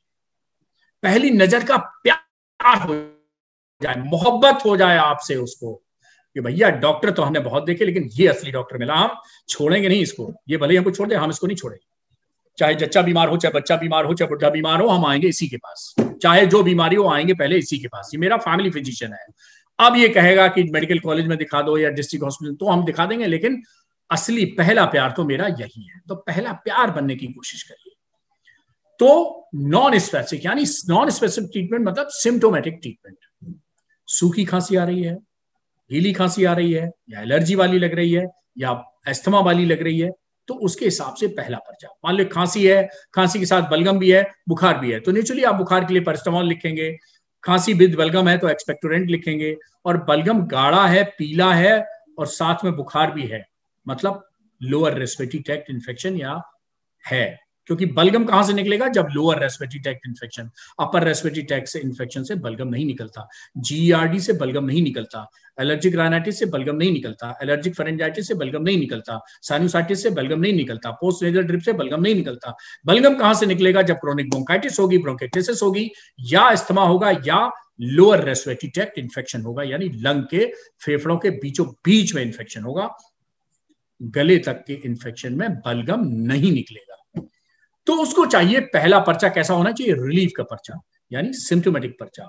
और फिर उसको इन्वेस्टिगेट करिए, या अगर आप बहुत अच्छे क्लिनिशियन हैं, आपने पहली उसमें प्रिस्क्रिप्शन में जान लिया, पहली विजिट में जान लिया कि ये मेरी डायग्नोसिस है, आपने आला लगाया, दोनों तरफ डिफ्यूज म्यूजिकल राउंड सुनाई पड़ी, अस्थमा सुनाई पड़ा, तो उनका अरे ये तो अस्थमा है, तो ठीक है, अस्थमा है तो फिर ठीक है, 2-4 जांचा, एक्सरे करवाना, रूल आउट कराना, और उसके बाद इनहेलर लिख दिया आपने, चालू कर दीजिए ट्रीटमेंट। तो आते हैं स्पेसिफिक ट्रीटमेंट पे, कैसे करेंगे स्पेसिफिक ट्रीटमेंट? अब देखिए, नॉन स्पेसिफिक मैंने आपके ऊपर पूछा, ये एक्सपीरियंस से आएगा, थोड़ा एविडेंस से आएगा, थोड़ा एक्सपीरियंस से आएगा, थोड़ा अनुभव के साथ आएगा, धीरे धीरे जैसे आप कहेंगे कि तो सिम्टोमेटिक यानी कि नॉन स्पेसिफिक ट्रीटमेंट या सिम्टोमेटिक पर्चा वो आप ही को लिखना है, क्योंकि ये इंडिविजुअल टू इंडिविजुअल वेरी करेगा। बुखार भी है तो पैरासिटामोल भी है, कफ भी है तो बलगम भी है, तो एक्सपेक्टोरेंट है, एंटीबायोटिक है, ये 3 प्रिस्क्रिप्शन बहुत है। और पर्चे को बहुत स्पेसिफिक बनाइए। अब हमने देखा कोविड के इलाज में एक बार मैंने देखा 15-17 दवाएं लिखी हुई थी, और जब मैंने गांव वालों के लिए पर्चा बनाया तो मैंने कहा 4 दवा 5 दिन, कोरोना खत्म। तो क्या वो उनको 4 दवाओं से ठीक नहीं हुए? तो फिर 15 दवाएं क्यों? तो इसलिए बहुत प्रिसाइज प्रिस्क्रिप्शन, डॉक्टर बड़े प्रिस्क्रिप्शन से नहीं जाना जाता है, बड़ा डॉक्टर जाना जाता है प्रिसाइज प्रिस्क्रिप्शन से। स्पेसिफिक ट्रीटमेंट कैसे करेंगे? Determining the precise cause and then initiating specific therapy. Smoking cessation, अक्सर मैं कहता हूं अस्थमा के रोगियों को, इनहेलर मैंने चालू किया और उधर सिगरेट चालू है, तो मैं कहता हूं देख भैया, तेरा हुक्का आज से बंद, मेरा हुक्का चालू। पश्चिमी उत्तर प्रदेश में कहते हैं ना, हरियाणा, राजस्थान, पश्चिमी उत्तर प्रदेश में जाइए तो जैसे ही आप घर पे चबूतरे पहुंचते हैं तो हुक्का पहले आपको ऑफर किया जाता है। हुक्का से मेरा मतलब इनहेलर है। तो तेरा हुक्का या मेरा हुक्का, एक चलेगा, दोनों नहीं चलेगा। और डॉक्टर सूर्यकांत ने डिसाइड किया है इनहेलर चलेगा तो इनहेलर चलेगा, अब स्मोकिंग नहीं चलेगी। इसलिए हमने अपने यहाँ स्मोकिंग सेजर क्लिनिक भी चला रखी है। तो आप ये आश्वस्त हो जाइए कि ये व्यक्ति इतने दिन से खांसी सांस को मेरे पास लेके आ रहा है, क्या ये धूम्रपान तो नहीं करता है, या इसको पैसिव स्मोकिंग का कहीं एक्सपोजर तो नहीं है? घर में बहू है, अस्थमा है, ससुर बीड़ी पीते हैं, तो कैसे काम चलेगा जब तक ससुर घर में अंदर बीड़ी नहीं बंद कराओगे? अरे नहीं, बीड़ी भी बंद करो, कम से कम घर के अंदर तो बीड़ी बंद करो ससुर साहब। मेरा बस चले तो मैं उसमें आईपीसी एक्ट में एक बदलाव कर दूं, अगर बहू को खांसी है, सांस की तकलीफ है, और ससुर और हस्बैंड या जेठ, देवर जो भी हैं, भाई या जो भी पिताजी अगर बीड़ी सिगरेट पीते हैं, तो इनके खिलाफ बहू की तरफ से एफआईआर लिखवा दी जाए। तो फिर गैस्ट्रोइसोफेजियल रिफ्लक्स, आपने देखा होगा, रात के 11 बजे हम खाते हैं, 12 बजे सो जाते हैं, और फिर हम रात भर बर्पिंग करते हैं, और फिर कहते हैं एसिडिटी बहुत है, रिफ्लक्स बहुत है, तो इसके कारण भी आपको वो करना पड़ेगा। तो सबसे पहले जो ट्रीटमेंट है जीआरडी का, वो दवा नहीं है जी, नहीं, आप गलत हैं। सबसे पहला ट्रीटमेंट है खाने और सोने के बीच में 3 घंटे का अंतर। आप इस केवल एक चीज को बता दीजिए, 90% आपके जीआरडी के केसेस अपने आप 1 हफ्ते के अंदर रेस्पॉन्ड कर जाएंगे, बशर्ते आपकी डायग्नोसिस करेक्ट हो, आप में कॉन्फिडेंस हो कि ये प्रॉब्लम जीआरडी के कारण है। तो ये डेवलप करने की कोशिश करिए, इसको कहते हैं क्लिनिकल सेंस और क्लिनिकल स्किल। अब कुछ दवाएं होती हैं वो खांसी कर सकती हैं, उनको आप हटा सकते हैं। नॉन स्पेसिफिक ट्रीटमेंट, जैसा मैंने कहा कि हाइड्रेशन एडुकेट होना चाहिए, ह्यूमिडिफिकेशन ऑफ एयर होना चाहिए, कब सिरप आप दे सकते हैं, म्यूकोलिक दे सकते हैं, वगैरह वगैरह, ये इस पे डिपेंड करता है। अब नॉन स्पेसिफिक ट्रीटमेंट आपने जो वेट कप है उसका आपने समझ लिया कि एक्सपेक्टोरेंट देना है, हाइड्रेशन अच्छा रखना है, स्टीम इनहेलेशन भी दे सकते हैं, एंटीबायोटिक भी देंगे, और फीवर है तो पैरासिटामोल भी देंगे। लेकिन अगर ड्राई कफ है तो क्या करेंगे? हमें मान लीजिए ड्राई कफ है लेकिन साथ में अस्थमा नहीं है, एलर्जिक कफ है या कोई और, जैसे पोस्ट कोविड ड्राई कफ है मान लीजिए, तो पोस्ट कोविड ड्राई कफ है, बहुत समस्या है इस समय पोस्ट कोविड ड्राई कफ की।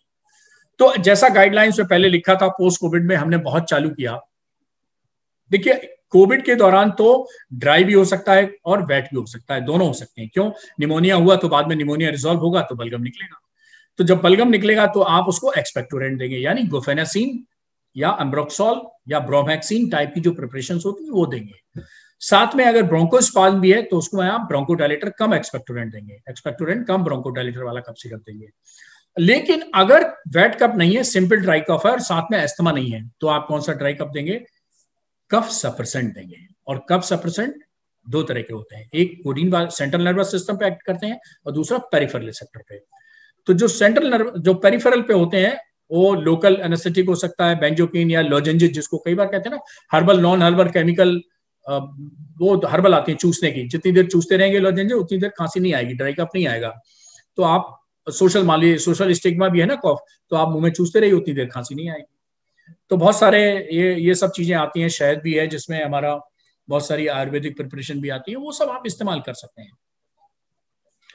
फिर सेंट्रली एक्टिंग आप दे सकते हैं, इससे खांसी नहीं ठीक हो रही है तो आप सेंट्रली एक्टिंग दे सकते हैं, जैसे नार्कोटिक्स में कोडीन है या दूसरे। अभी मैंने देखा शुरू में जब पोस्ट कोविड में 99% कैसा खांसी आती है? सूखी खांसी आती है पोस्ट कोविड में। अब इसको अगर साथ में ब्रोंकोस्पाज्म नहीं है, यानी सांस की नलियां नहीं सिकुड़ी हुई है, अस्थमा या सीओपीडी की प्रॉब्लम नहीं है, तो हम क्या देंगे? तो हम कफ सप्रेसेंट देंगे। और कफ सप्रेसेंट भी पेरिफेरल भी दे सकते हैं, सेंट्रल, दोनों कॉम्बिनेशन भी दे सकते हैं। अर्थात हम लोजेंजेस भी दे सकते हैं और हम कोडीन का प्रिपरेशन भी दे सकते हैं, कोडीन या डेक्सोमेथार्पन। अगर किसी को कॉन्स्टिपेशन की प्रॉब्लम है या कोडीन कॉन्ट्राइंडिकेटेड है तो डेक्सोमेथार्पन या नोस्कापिन की प्रिपरेशन दे सकते हैं, और नहीं तो कोडीन भी दे सकते हैं। तो पोस्ट कोविड में मैं आपको एक्सपीरियंस सबसे बता दूं, सबसे ज्यादा हमने इस्तेमाल किया है कोविड में कोडीन की प्रिपरेशन, किसी गाइडलाइन में नहीं लिखा। मैं आपको बता दूं डॉक्टर सूर्यकांत का ये एक्सपीरियंस बेस्ड है। किसी जितने आप, पहली बात तो कफ मैनेजमेंट कहीं गाइडलाइन में ही नहीं, आप अभी मैं दिखाऊंगा आईसीएमआर का प्रोटोकॉल देखिए आप, गवर्नमेंट ऑफ इंडिया कहाँ लिखा है पोस्ट कोविड कफ मैनेजमेंट। फिर भी जो आया है थोड़ा बहुत छन के बाहर से, उसमें कहीं भी कोडीन का जिक्र नहीं है, डेक्सोमेथार्पन का है। लेकिन मैं कहता हूं अगर आपको पोस्ट कोविड ड्राई कफ है और साथ में अस्थमा नहीं है, सांस की तकलीफ नहीं है, तो ये पेशेंट बहुत बढ़िया रिस्पॉन्ड करेगा कोडीन की प्रिपरेशन के साथ।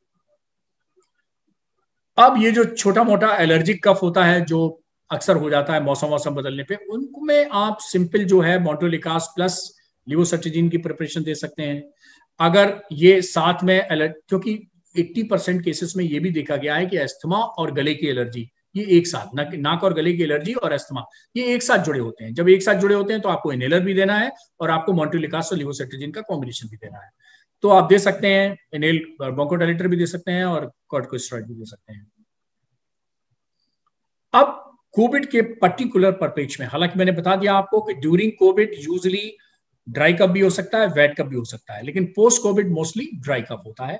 अब थोड़ा सा कोविड के रेफरेंस से तो आप खांसी के एक्सपर्ट हो गए। आप 19 जून का मतलब है इतिहास में वो तारीख दर्ज हो गई जब आप खांसी के पेटेंट एक्सपर्ट हो गए। Courtesy DRL, courtesy Indian journal of clinical practice. मेरा नाम नहीं भी रखेंगे तो चलेगा। कफ इज ए वेरी की सिम्टम ऑफ कोविड-19 और ये डिस्ट्रेस करता है। डॉक्टर साहब अब तो कोरोना नेगेटिव आ गया, 2 डबल नेगेटिव हो गए, 2 रिपोर्ट, ये खांसी क्यों नहीं जा रही? अरे भाई ठीक है कोविड चला गया, लेकिन अपने जो जाता है वो अपने पदचिन्ह छोड़ जाता है। आपने देखा, आप जूते से जा रहे हैं, चप्पल से जा रहे हैं, तो वैसे ही निशान आपके रह जाते हैं। तो चले जाने वाले चले जाते हैं, छोड़ जाते हैं कदमों का निशान। ऐसे कोई मुकेश का गाना है, मुझे याद नहीं आ रहा, लेकिन इस पर फिट बैठता है। तो अपने कदमों के, अब इसकी अंग्रेजी और ये सब डायग्राम इतना मत पढ़ाई करो जो नोजिया, मेंटल नोजिया, वॉमिटिंग हो जाए। पैथोफिजियोलॉजी इसकी म्यूकस हाइपर, ये सब जानने की कोई जरूरत नहीं, समझिए आप। एस्थमेटिक कफ कैसे जानेंगे आप? बहुत जरूरी है ये डिफरेंशिएट करना। Dry cough at night, suggestive history of wheezing, chest tightness, exertional dyspnoea due to trigger such. अब आप देखिए, किसी को परफ्यूम से छींक आने लगे और सांस फूलने लगे, किसी को वो कछुआ छाप जो जलाते हैं उससे आने लगे, किसी ने हेट छिड़क दी उससे आने लगे, कोई लेडी खूबसूरत महिला परफ्यूम लगा के आपके बगल से निकल गई, आप उस महिला को नजर भर के देख भी नहीं पाए कि उसकी सुंदरता का एहसास कर पाते, और तब तक वो आपको एलर्जी दे गई, छींका छींक सांस फूल गई, तो खूबसूरत बला हो गई ना। तो ऐसा भी कुछ हो, कोल्ड एयर, बहुत ज्यादा ठंडी हवा है तो अचानक सांस फूलने लगती है, अचानक खांसी आने लगती है, अचानक छींके, तो परफ्यूम हो, ये ह्यूमिडिटी हो, एलर्जन है, बहुत ज्यादा पॉलन ग्रेन देखिए चेंज ऑफ सीजन में आते हैं और कई लोगों की सांस फूलने लगती है। इरिटेंट हो, स्मोकिंग हो, बगल में सांस फूल रहा है, बीड़ी पी रहा है, आप खांसने लगे, तो आप समझ लीजिए आपको कि आपको नाक गले की एलर्जी है प्लस साथ में अस्थमा है। फिर जीआरडी इंड्यूस्ड हो तो सबसे पहला हार्ट बर्न होगा या बीचों बीच में जलन होगी। अब वाटर ब्रश, तो सबसे सीने से भी जलन से ज्यादा इंपॉर्टेंट है मुंह में खट्टा पानी आ जाना। अक्सर कहते हैं ना मुंह में खट्टा पानी आ गया, तो ये वाटर ब्रश कहलाता है और ये बहुत इंपॉर्टेंट फीचर है। और ये किन लोगों में होता है? जो मोटापा है जिनको, जो रात में देर से खाना खाते हैं, दारू पी के खाते हैं, स्पाइसी खाते हैं, चाट रात में खाते हैं वगैरह वगैरह, ये सब सजेस्टिव फीचर आप पूछ लीजिए। अरे 2 मिनट लगेगा, देखने में तो मोटापा पता ही चल जाएगा। और मैडम जी हैं तो पूछिए, मैडम रात को रोज चाट खाती हैं क्या? तो बता देंगी मैडम जी खाती हैं कि नहीं खाती हैं। और अक्सर क्या होता है हमारे देश में कि रात में 10-11 के बीच में खाना होता है, 12 बजे सो जाते हैं, इसलिए सबको जीआरडी होता है। तो हिस्ट्री लेने से ही जीआरडी की डायग्नोसिस बन जाती है। और खट्टा पानी मुंह में सबसे मोस्ट इंपॉर्टेंट साइन है।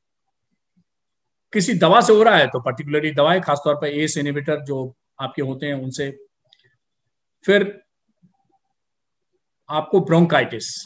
अब ब्रोंकाइटिस की डेफिनेशन है कि अक्सर वो सर्दी के मौसम में आती है और 2-3 साल की हिस्ट्री होती है। पूछ लीजिए कि हर साल दिवाली के बाद क्या आपको खांसी आने लगती है? तो समझ जाइए। अब आप ये थोड़ा सा कोरिलेशन करने में थोड़ा सा मरीज टाइम लेगा, हो सकता है पहली बार ना बता पाए, तो सेकंड विजिट में कहना समझ के आइएगा, पूछ के आइएगा कि क्या 2-3 साल से ऐसा हो रहा है कि हर सर्दी में आपको खांसी आती है? समझ लीजिए क्रोनिक ब्रोंकाइटिस है।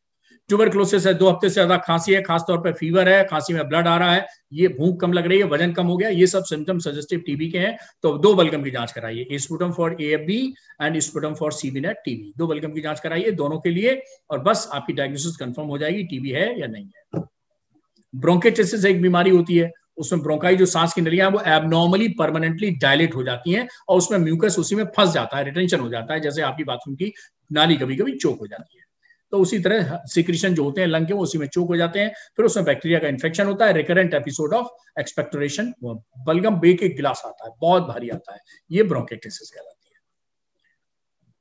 तो कोविड कब सस्पेक्ट करेंगे? न्यू है, कंटिन्यूअस ड्राई कफ है, यूजली मैंने कहा ना पोस्ट कोविड मतलब dry cough, persistent dry cough है, शॉर्ट एंड ब्रेथ, साथ में सांस भी फूलना हो सकता है, coughing continuously for more than week. अब एक दिन की खांसी है तो कोविड नहीं भी हो सकता है, पोस्ट कोविड कुछ दूसरे कारणों से हो सकता है, लेकिन यूजली अगर परसिस्टेंट है तो ये कोविड से हो सकती है और हिस्ट्री ऑफ कोविड-19 आपको मिलेगी। अब देखिए डायग्नोस्टिक टेस्ट के लिए तो ये पूरी लिस्ट लिखी हुई है, लिस्ट लाना मेरे लिए इसलिए जरूरी था, नहीं तो लोग कहते हैं कि भाई डॉक्टर सूर्यकांत ने पढ़ाया, सीटी स्कैन क्यों नहीं बताया? नहीं, करवा कुछ भी कर सकते हैं, करवाने को तो कुछ भी कर सकते हैं कि भाई चाइना जाइए, corona virus original Wuhan university से लाइए और तब हम बताएंगे कि आपको कोरोना हुआ था कि नहीं हुआ था, कुछ भी कर सकते हैं आप। तो ये तो खैर बात है, लेकिन मैं आपको बताऊं कि डायग्नोस्टिक टेस्ट में जो इंपॉर्टेंट बात है वो है CVC और स्पुटम एग्जामिनेशन और एक चेस्ट एक्सरे, बस 3 जांचें आप करा लेंगे तो भी आपका कम चल जाएगा।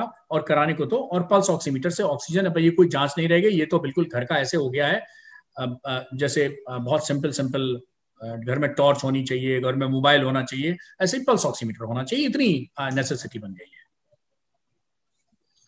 मेरे अब देखिए मजे की बात आपको दिखाते हैं, ये पूरे ICMR की गाइडलाइन है, इसमें कहीं पोस्ट कोविड कफ और ये सब नहीं दिया हुआ है।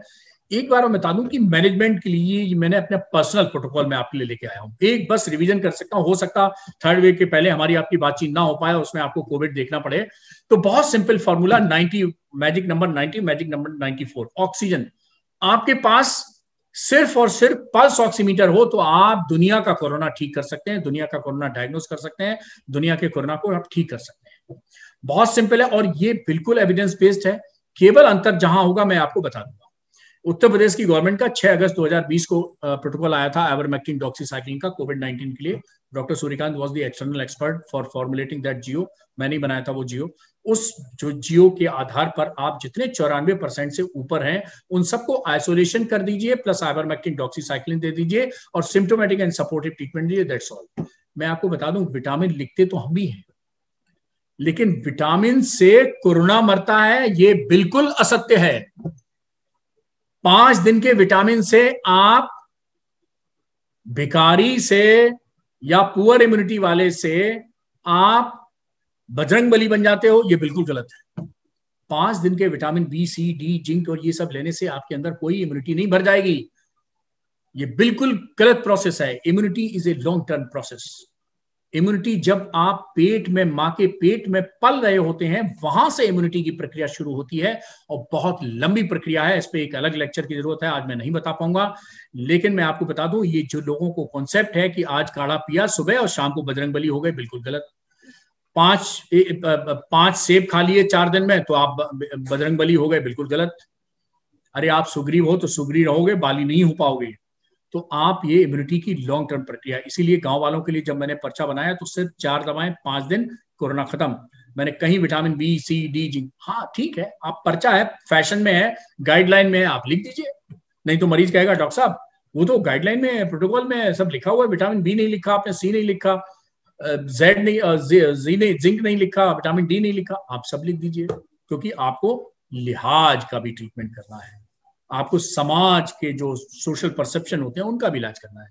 लेकिन आपको आइडियल ट्रीटमेंट, इसलिए मैंने कहा अगर 94% से ऊपर ऑक्सीजन है तो केवल आइसोलेशन कर दीजिए मरीज का और आइवरमेक्टिन, डॉक्सीसाइक्लिन दे दीजिए, जो कि मेन दवाएं हैं। सिम्टोमेटिक एंड सपोर्टिव ट्रीटमेंट से मतलब खांसी आ रही है तो कफ सिरप दे दीजिए, जैसी भी है, सूखी या गीली या अस्थमा की, 3 तरह की खांसी, 3 तरह के कफ सिरप। सूखी खांसी है तो आप कोडीन या डेक्सोमेथॉर्पन या पेरिफेरल एक्टिंग कफ सप्रेसेंट और लॉजेंजेस दे सकते हैं।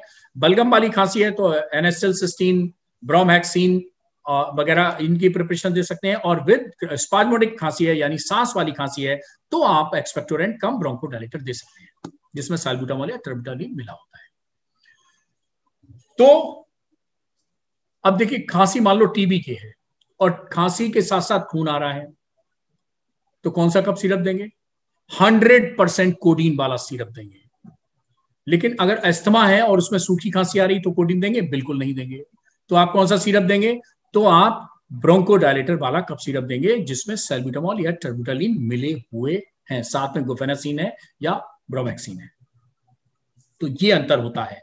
स्पाज्मोडिक कफ है, भले ही वो ड्राई कफ हो, लेकिन आप ब्रोंकोडायलेटर कफ सिरप देंगे। ड्राई कफ है, साथ में ब्लड आ रहा है तो आप कोडीन वाली प्रिपरेशन देंगे। पोस्ट कोविड ड्राई कफ है, अगर अस्थमा नहीं है तो भी आप कोडीन प्रिपरेशन, या आप कोडीन के फेवर में नहीं है तो डेक्सोमेथार्पन, और या फिर पेरिफेरल जो एक्टिंग कफ सप्रेसेंट है या लॉजेंजेस है वो भी आप दे सकते हैं, इंडिविजुअल, सिंगली और कॉम्बिनेशन। अब 94 से 90 से बीच में आईसीएमआर कहता है हॉस्पिटलाइज, ऑक्सीजन, एड स्टेरॉइड। अब देखिए, स्टेरॉइड के बारे में बहुत सारी डिबेट, मैं अभी भी कहता हूं कि 2 ही चीजों ने दुनिया में कोविड के लोगों की जान बचाई है, एक ऑक्सीजन और दूसरा स्टेरॉइड। लेकिन कब स्टेरॉइड इस्तेमाल करना है, कितने दिन करना है, ये जानना बहुत जरूरी है।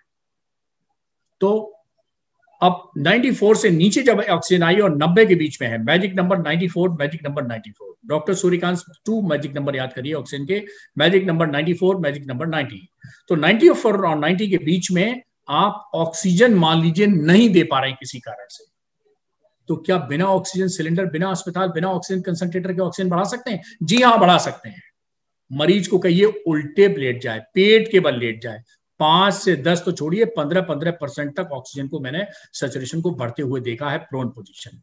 अब प्रोन पोजीशन ये नहीं कि मंदिर में गए तो प्रसाद लेके और चरणामृत ले लिया, वो नहीं, कम से कम 24 घंटे में 16 घंटे प्रोन पोजीशन। एकदम पेट के बल दिक्कत हो रही है, खाने के तुरंत बाद मत लिटाइए, दिक्कत होगी। बीच में आप राइट करवट, लाइट करवट, लेफ्ट करवट लिटा सकते हैं, लेकिन सुपाइन पोजीशन यानी पीठ के बल आप अवॉइड करिए, वो 7-8 घंटे ही करिए, बाकी 16 घंटे आप प्रोन पोजीशन करिए, और इससे 5 से लेके 15% के बीच में ऑक्सीजन सैचुरेशन इंप्रूव होता है। तो आप बिना ऑक्सीजन सिलेंडर के, बिना अस्पताल के, बिना ऑक्सीजन कंसंट्रेटर के भी ऑक्सीजन बढ़ा सकते हैं मरीज की घर में ही। तो 94 से 90 के बीच में आईसीएमआर कहता भैया भर्ती करो, लेकिन डॉक्टर सूर्यकांत कहते हैं हमारे देश में अस्पताल कम है, हमारे देश में ऑक्सीजन कम है, हमारे देश में क्वालिफाइड डॉक्टर कम है, हमारे गांव वाले बेचारे कहां से अस्पताल लाएं, कहां? तो हमने कहा कि गांव वालों को कहिए कि आशा, एएनएम या डॉक्टर किसी के संपर्क में आ जाएं, 94 से नीचे गई है, संपर्क में तो आ जाएं क्योंकि घंटी बज चुकी है, लेकिन प्रॉन पोजीशन करें, आइसोलेशन को कंटिन्यू करें, ऊपर वाले ट्रीटमेंट आइवरमेक्टिन, डॉक्सीसाइक्लिन को कंट्रोल करें, और स्टेरॉइड एड डॉक्टर की सलाह से कर लें। डॉक्टर की सलाह मैंने इसलिए कहा क्योंकि कई लोग डायबिटीज के मरीज हैं, कई हार्ट के पेशेंट हैं, तो उसमें थोड़ा देखना पड़ता है शुगर बढ़ ना जाए, और 5 दिन के स्टेरॉइड से जान बचती है, जान नहीं जाती है, ये आप जान लीजिए। और स्टेरॉइड के बारे में मैं बताऊं, मैं स्टेरॉइड इस्तेमाल कर रहा हूं तो मैं कहूंगा अमृत है, और दूसरा डॉक्टर कहेगा डॉक्टर शर्मा अच्छा ये तो विष होता है भाई, क्यों लिख दिया स्टेरॉइड लिख दिया, माय गॉड कितना घटिया डॉक्टर है। ये हमारी सबसे गंदी आदत है। जी हाँ, जितने डॉक्टर साहब सुन रहे हैं मेरे देश में, मैं सबको कहना चाहता हूं, चाहे एलोपैथी का डॉक्टर हो या आयुर्वेद का डॉक्टर हो, या किसी डॉक्टर की बुराई करना सबसे बड़ा पाप है। आप अगर उसके पापी हैं तो आज इस पाप को अपने मन से निकाल दीजिए। कोई भी डॉक्टर होता है अपने ज्ञान और अनुभव के हिसाब से अपने रोगी को बेस्ट ट्रीटमेंट देने की कोशिश करता है, इसलिए उसके ऊपर उंगली मत उठाइए। डॉक्टर सूर्यकांत 10 साल से हेड है, 16 साल से प्रोफेसर हैं किंग जॉर्ज मेडिकल यूनिवर्सिटी में। उनका ज्ञान का जो दायरा है वो अलग होगा, अनुभव अलग होगा, लेकिन डॉक्टर सूर्यकांत को कोई हक नहीं है कि वो डॉक्टर शर्मा गौरव गुप्ता या किसी को ये कहते हैं अरे किस घटिया डॉक्टर से इलाज करा रहे थे। नो, नेवर, कभी मत करिए। कहीं नहीं डॉक्टर साहब बहुत अच्छे हैं, अपने हिसाब से उन्होंने बहुत अच्छा, लेकिन मेरी राय ये, अब मेरे हिसाब से ये करना चाहिए, that's all, that should be the approach. तो प्रोन पोजीशन कर दीजिए और आइसोलेशन, आइवरमेक्टिन, डॉक्सीसाइक्लिन चालू रखिए और स्टेरॉइड ऐड कर दीजिए डॉक्टर की सलाह से। अभी भी आप घर में ही मरीज को बचा सकते हैं, लेकिन 90% से नीचे चली गई तो हम कहते हैं ऑक्सीजन सपोर्ट चाहिए और हॉस्पिटलाइजेशन चाहिए। ये है फॉर्मूला डॉक्टर सूर्यकांत का, जो पिछले 3 महीने में बहुत वायरल हुआ।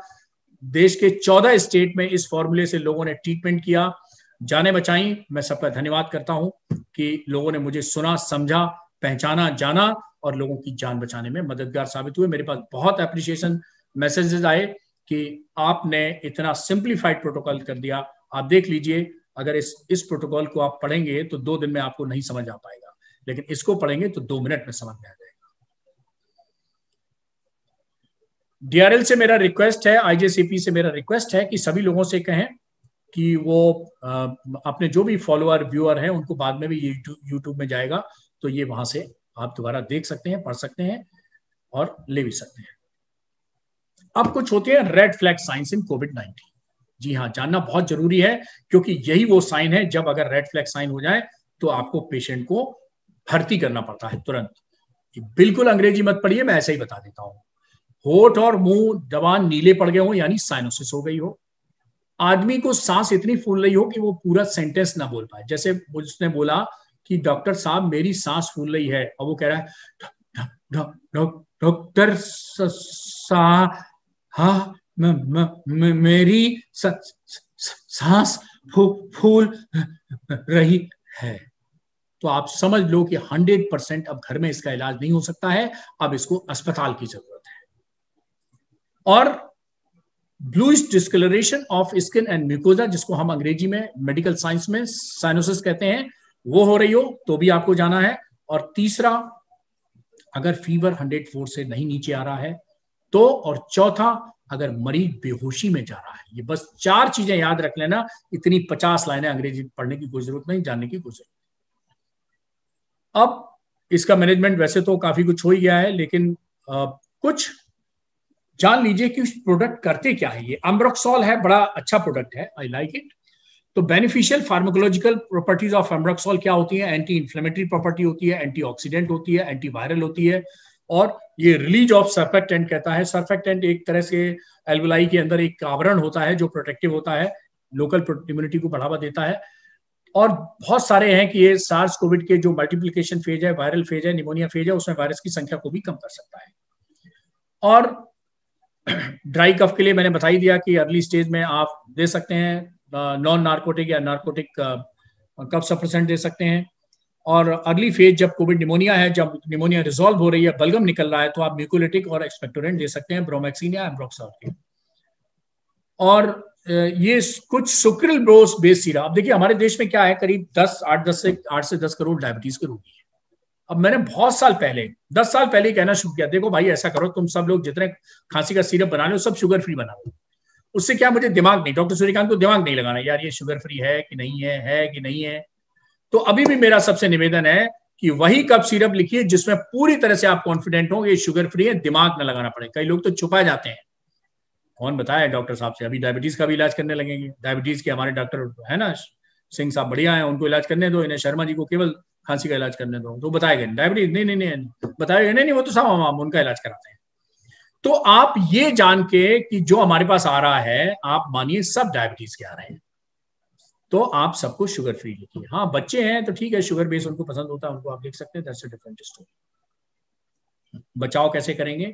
नमस्ते से वैक्सीन तक बिल्कुल बचाव करेंगे, जो हमने ऑलरेडी बचाव का पहले बना दिया। हाँ, टीका जरूर मैं कहूंगा कि सब टीका लगवाएं, और प्रधानमंत्री जी ने जैसे कहा कि दवाई भी और कड़ाई भी, तो प्रधानमंत्री जी का सम्मान है, पूरी दुनिया में सम्मान है, हम भी सम्मान करते हैं उनका कि कोविड भारत जैसे देश में 135 करोड़ की जनसंख्या देश में, मैं आज भी आपको बता दूं, कोविड 2 सेकेंड वेव के बाद भी पूरी दुनिया में संक्रमण को और मृत्यु दर को जितनी तरह भारत ने कंट्रोल किया है, किसी कंट्री नहीं कर पाया। अमेरिका भी फेल हो गया, इटली भी फेल हो गया। और ये देखिए ये फोटो मेरा एक, जब जूनियर डॉक्टर्स प्रिपेयर कर रहे थे कि सर ये फोटो हम जरूर डालेंगे, मैंने कहा ठीक भाई डाल दो। तो ये 16 जनवरी 2020 की फोटो है, जब पहली डोज वैक्सीन की लगी थी। और टेक एम होम मैसेज बहुत साफ है कि पोस्ट कोविड कॉफ एक बहुत इंपॉर्टेंट लक्षण है। मरीज को समझिए, समझने के बाद उसका उपचार करिए जैसा समझाया गया है, और सही कफ सिरप का चुनाव करिए। हमेशा जिंदगी में याद रखिए, खांसी में कभी भी ब्लड आ रहा हो तो एक्सपेक्टोरेंट मत देना, एक्सपेक्टोरेंट कम ब्रोंकोडायलेटर सिरप मत देना, स्टीम मत देना, योगा मत देना, प्राणायाम मत देना। ये लास्ट मैसेज मेरा बहुत इंपॉर्टेंट है, क्योंकि जितने योगा गुरु हैं, अब वो खैर कुछ गुरु तो गुरु नहीं रहे, वो तो बिजनेसमैन बन गए, और आप यूट्यूब पे डालिए, उनके लिए भी मैंने कुछ बोला है। तो ध्यान रखिएगा, खांसी में खून अगर आ रहा है तो कभी भी एक्सपेक्टोरेंट सिरप नहीं देंगे, ब्रोमैक्सिन और एम्बोक्सोल वाला, एनासिलसिस्टीन वाला।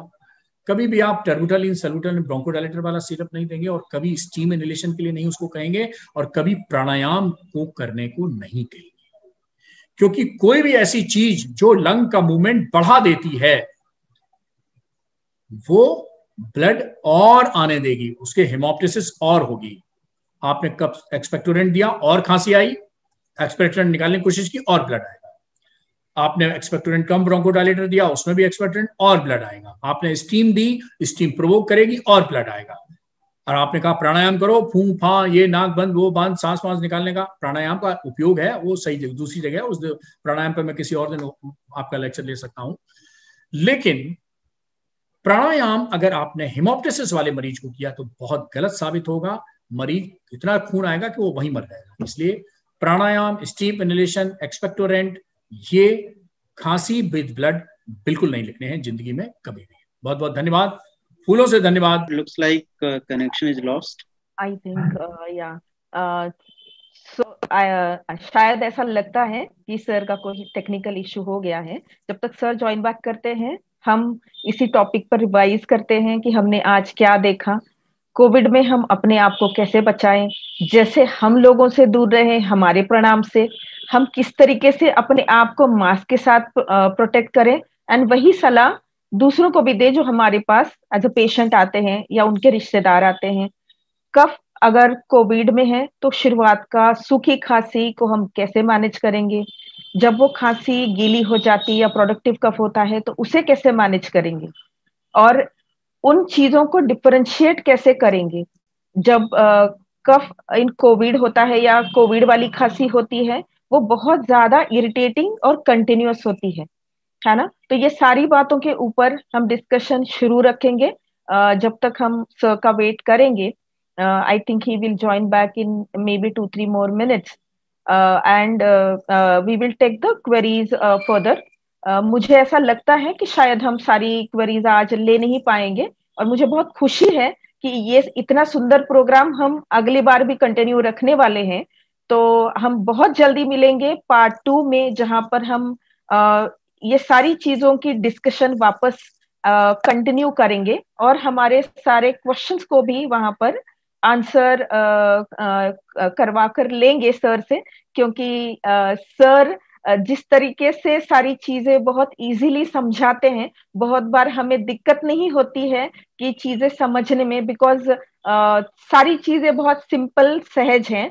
बट फिर भी अगर हमारे मन में कुछ डाउट्स हैं तो डेफिनेटली मैं आपसे रिक्वेस्ट करती हूँ कि वो सारे डाउट्स आप प्लीज इस वेबिनार में डाल दीजिएगा चैट बॉक्स में, और अगर इन केस सर ज्वाइन नहीं कर पाए आज, तो हम जल्द ही जो सेकंड प्रोग्राम करेंगे उसमें ये सारी क्वेरीज हम आंसर करेंगे with the help of Suryakant sir. So I hope sir can join in next 1 or 2 minutes. Team, can you please check with sir? Sir, I will take the questions now. Sir, doctor Saif Khan का सवाल है, अगर सूखी खांसी है और एकदम थोड़ा सा हुपिंग टाइप का कफ है तो उसे कैसे मैनेज करें? देखिए, हुपिंग कफ एक अलग बीमारी है. मेरे ख्याल से सिम्टम और बीमारी को मिक्स करने की कोशिश ना करें. हुपिंग कफ एक बैक्टीरिया का इन्फेक्शन होता है जो छोटे बच्चों में पाई जाती है. तो आपको मैंने कहा ना, कारण के आधार पर निवारण. तो जब तक आप हुपिंग कफ का ट्रीटमेंट नहीं देंगे तब तक आप कैसे कफ को कर देंगे? चाहे आप कोडीन प्रिपरेशन पिला दें, डेक्सोमेथार्जन पिला दें, कोई भी पिला दें, उससे कोई फर्क नहीं पड़ेगा. तो इसलिए मैंने कहा स्पेसिफिक ट्रीटमेंट पहले पर्चे में डायग्नोसिस के बाद लिखा जाता है, नॉन स्पेसिफिक ट्रीटमेंट शुरू में पहले पर्चे में लिख दिया जाता है. लेकिन अल्टीमेटली जो मरीज का लाभ है वो बीमारी के कारण जानने के बाद, उसका निवारण करने के बाद ही चलेगा. Whooping cough is a separate disease entity which is most commonly found in children population and it has got a specific treatment. अगर आप अपने लेवल पर नहीं ठीक कर पा रहे हैं तो किसी बच्चों के डॉक्टर के पास आपको रेफर करना पड़ेगा. और ये मत जान लेना, डॉक्टर सूर्यकांत को भी कभी कभी लगता है, असहाय हो जाते हैं कि हम इस बीमारी को ट्रीट नहीं कर पा रहे हैं. तो इसमें कोई संकोच नहीं, कोई शर्म की बात नहीं. आप नहीं ठीक कर पा रहे हैं, आप अपने हायर सेंटर पे आप रेफर कर सकते हैं. और लेकिन मैं आपको फिर बता रहा हूं, अगर आपने खांसी को सिर्फ इतना सस्ते में लिया कि सूखी है तो ये दे दो, बलगम है तो ये दे दो, और अस्थमा की है तो ये दे दो, तो आप गलत हैं. ये पहला पर्चा तो हो सकता है, लेकिन खांसी को पूरी तरह से ठीक आप तभी कर पाएंगे जब उसका आप कारण जानेंगे. बिना कारण के निवारण संभव नहीं है. Thank you so much sir. सबसे जरूरी आपने बात बताई, कारण ट्रीट करना बहुत जरूरी है सर. जी सर, सूखी खांसी और कोविड खांसी में कैसे डिफरेंशिएट करें सर?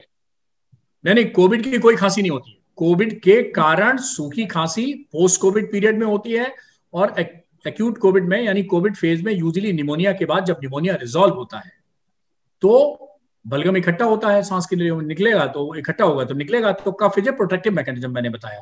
तो उस बलगम को निकालने के लिए खांसी आती है, बलगम निकलता है. ये कोविड के दौरान खांसी होती है. अब पोस्ट कोविड के दौरान जो खांसी होती है वो यूजुअली ड्राई कफ होता है, और उसमें मैंने कहा कि आप कोडीन की प्रिपरेशन दे सकते हैं, डेक्सोमेथार्जन की प्रिपरेशन दे सकते हैं, आप डिफरेंट लॉजेंजेस आते हैं हर्बल या नॉन हर्बल, वो दे सकते हैं. लेकिन अगर साथ साथ सांस फूल रही है, मरीज की ब्रोंकोस्पाज्म है, तो वो कोई स्पेशलिस्ट ही जान पाएगा कि ये ब्रोंकोस्पाज्म के साथ बाद खांसी है, तो फिर आपको ब्रोंकोडायलेटर कफ सिरप देना पड़ेगा. जी सर, रिसेंट टाइम्स में ब्रोमहेक्सिन के ऊपर कुछ पेपर्स आए हैं कि वो ब्रोमहेक्सिन कोविड में भी not only cough but even ICU admission time and all reduce करता है. तो क्या ऐसा आपको लगता है कि ब्रोमहेक्सिन इसमें हेल्प करेगा, और किस तरीके से वो हेल्प करता है? देखिए, ब्रोमहेक्सिन, गुफेनासिन एंड एस्टेल्सिस्टीन, ये 3 प्रोडक्ट हैं. तीनों में पिछले 10 साल से ऊपर हो गया बहुत जबरदस्त रिसर्च चल रही है. जी सर. और इसीलिए मैंने जैसे एक अपने पावर पॉइंट में भी दिखाया था कि एम्ब्रोक्सोल की क्वालिटीज क्या हैं, इसी तरह एनएसएल की भी बहुत सारी क्वालिटीज हैं कि वो एंटी इन्फ्लेमेटरी भी है, इम्यूनोमॉड्यूलेटर भी है और म्यूकोलिटिक भी है. इसी तरह ब्रोमहेक्सिन का भी है, इसको म्यूकोलिटिक के रूप में जाना जाता था, यानी गाढ़ा बलगम को जब हमें पतला करके निकालना है. अब देखिए, गाढ़े बलगम को हम फेफड़े के अंदर से कैसे निकाल सकते हैं? पहले हमें पतला करना पड़ेगा, और पतला करना पड़ेगा, इतना पतला करना पड़ेगा कि वो खांसी के साथ पतली पतली सांस की नलियों के माध्यम से बाहर निकल जाए. बहुत सिंपल तरीका है. जैसे आपके बाथरूम की नाली चौक हो जाती है तो आप क्या कहते हैं? पानी 1 बाल्टी 2 बाल्टी 10 बाल्टी पानी डाल के और फिर फोर्स के साथ फ्लश चला के आप उसको ओपन करते हैं. यही सिद्धांत सांस की नलियों, नली कोई भी ब्लॉक हो उसका सिद्धांत एक ही है. अरे हार्ट की ब्लॉक हो जाती है तो आपको एंजियोप्लास्टी करानी पड़ती है, उसमें कैथेटर डालना पड़ता है. तो सांस की नली ब्लॉक हो चाहे बाथरूम की नली ब्लॉक हो, उसका सिद्धांत एक ही है कि उस ब्लॉकेज को खोलिए. अर्थात जो गाढ़ा बलगम फंसा हुआ है उसको पहले ब्रोमहेक्सिन से या किसी दूसरे म्यूकोलिटिक से, और इसीलिए स्टीम भी फायदा करती है. Steam is also anti inflammatory, steam is also mucolytic. तो स्टीम का भी वही रोल है कि वो गाढ़े बलगम को पतला कर देती है और फिर आसानी से निकाल देती है। अब ये मत करिएगा कि आप गाढ़े बलगम को निकालने के लिए तो स्टीम दे रहे हैं और प्लस साथ में ब्रोमैक्सिन दे रहे हैं और फिर साथ में आप कोडीन भी देने लगे। ये मत करिएगा, कॉकटेल मत करिएगा। आप डिसाइड कर लीजिए कि आपको किस रास्ते से जाना है। जी sir, thank you so much. Sir कुछ मतलब जैसे कोविड हो या कोई भी बीमारी हो जिसमें कफ भी है, फीवर भी है, तो बहुत सारे कफ सिरप देना मुश्किल पड़ता है, तो क्या उसमें कॉम्बिनेशन कफ सिरप्स का रोल हो सकता है? क्या वो ज्यादा अच्छे और कंप्लायंट हो सकते हैं? देखिए, सिंगल प्रिपरेशन यानी केवल उसमें एक केमिकल हो, ऐसी प्रिपरेशन सिर्फ और सिर्फ पेरिफेरली एक्टिंग जो कफ सप्रेसेंट होते हैं वो आते हैं जी।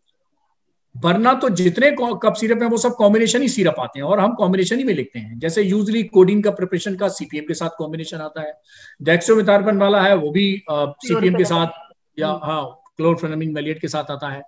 इसी तरह जितने ये आपके अस्थमा और सीओपीडी में जो हम लोग कप सिरप इस्तेमाल करते हैं, अब देखिए अस्थमा और सीओपीडी का मरीज है, चाहे उसकी खांसी सूखी हो, बलगम वाली हो, उसको हम एक्सपेक्टोरेंट ब्रोंकोडायलेटर ही कप सिरप देंगे। केवल एक ही शर्त है कि खांसी में खून ना आ रहा हो। खांसी में खून का मैंने पहले ही क्लियर कर दिया है कि जब खांसी में खून आ रहा हो तो एक ही कप सिरप उसका बना है, वो है कोडीन सिरप, और उसमें स्टीम नहीं देंगे और उसमें हम एम्ब्रोक्सिन या ये एम्ब्रोक्सोल या ब्रोमैक्सिन या इस टाइप के कप सिरप नहीं देंगे, क्लोफेनेसिन।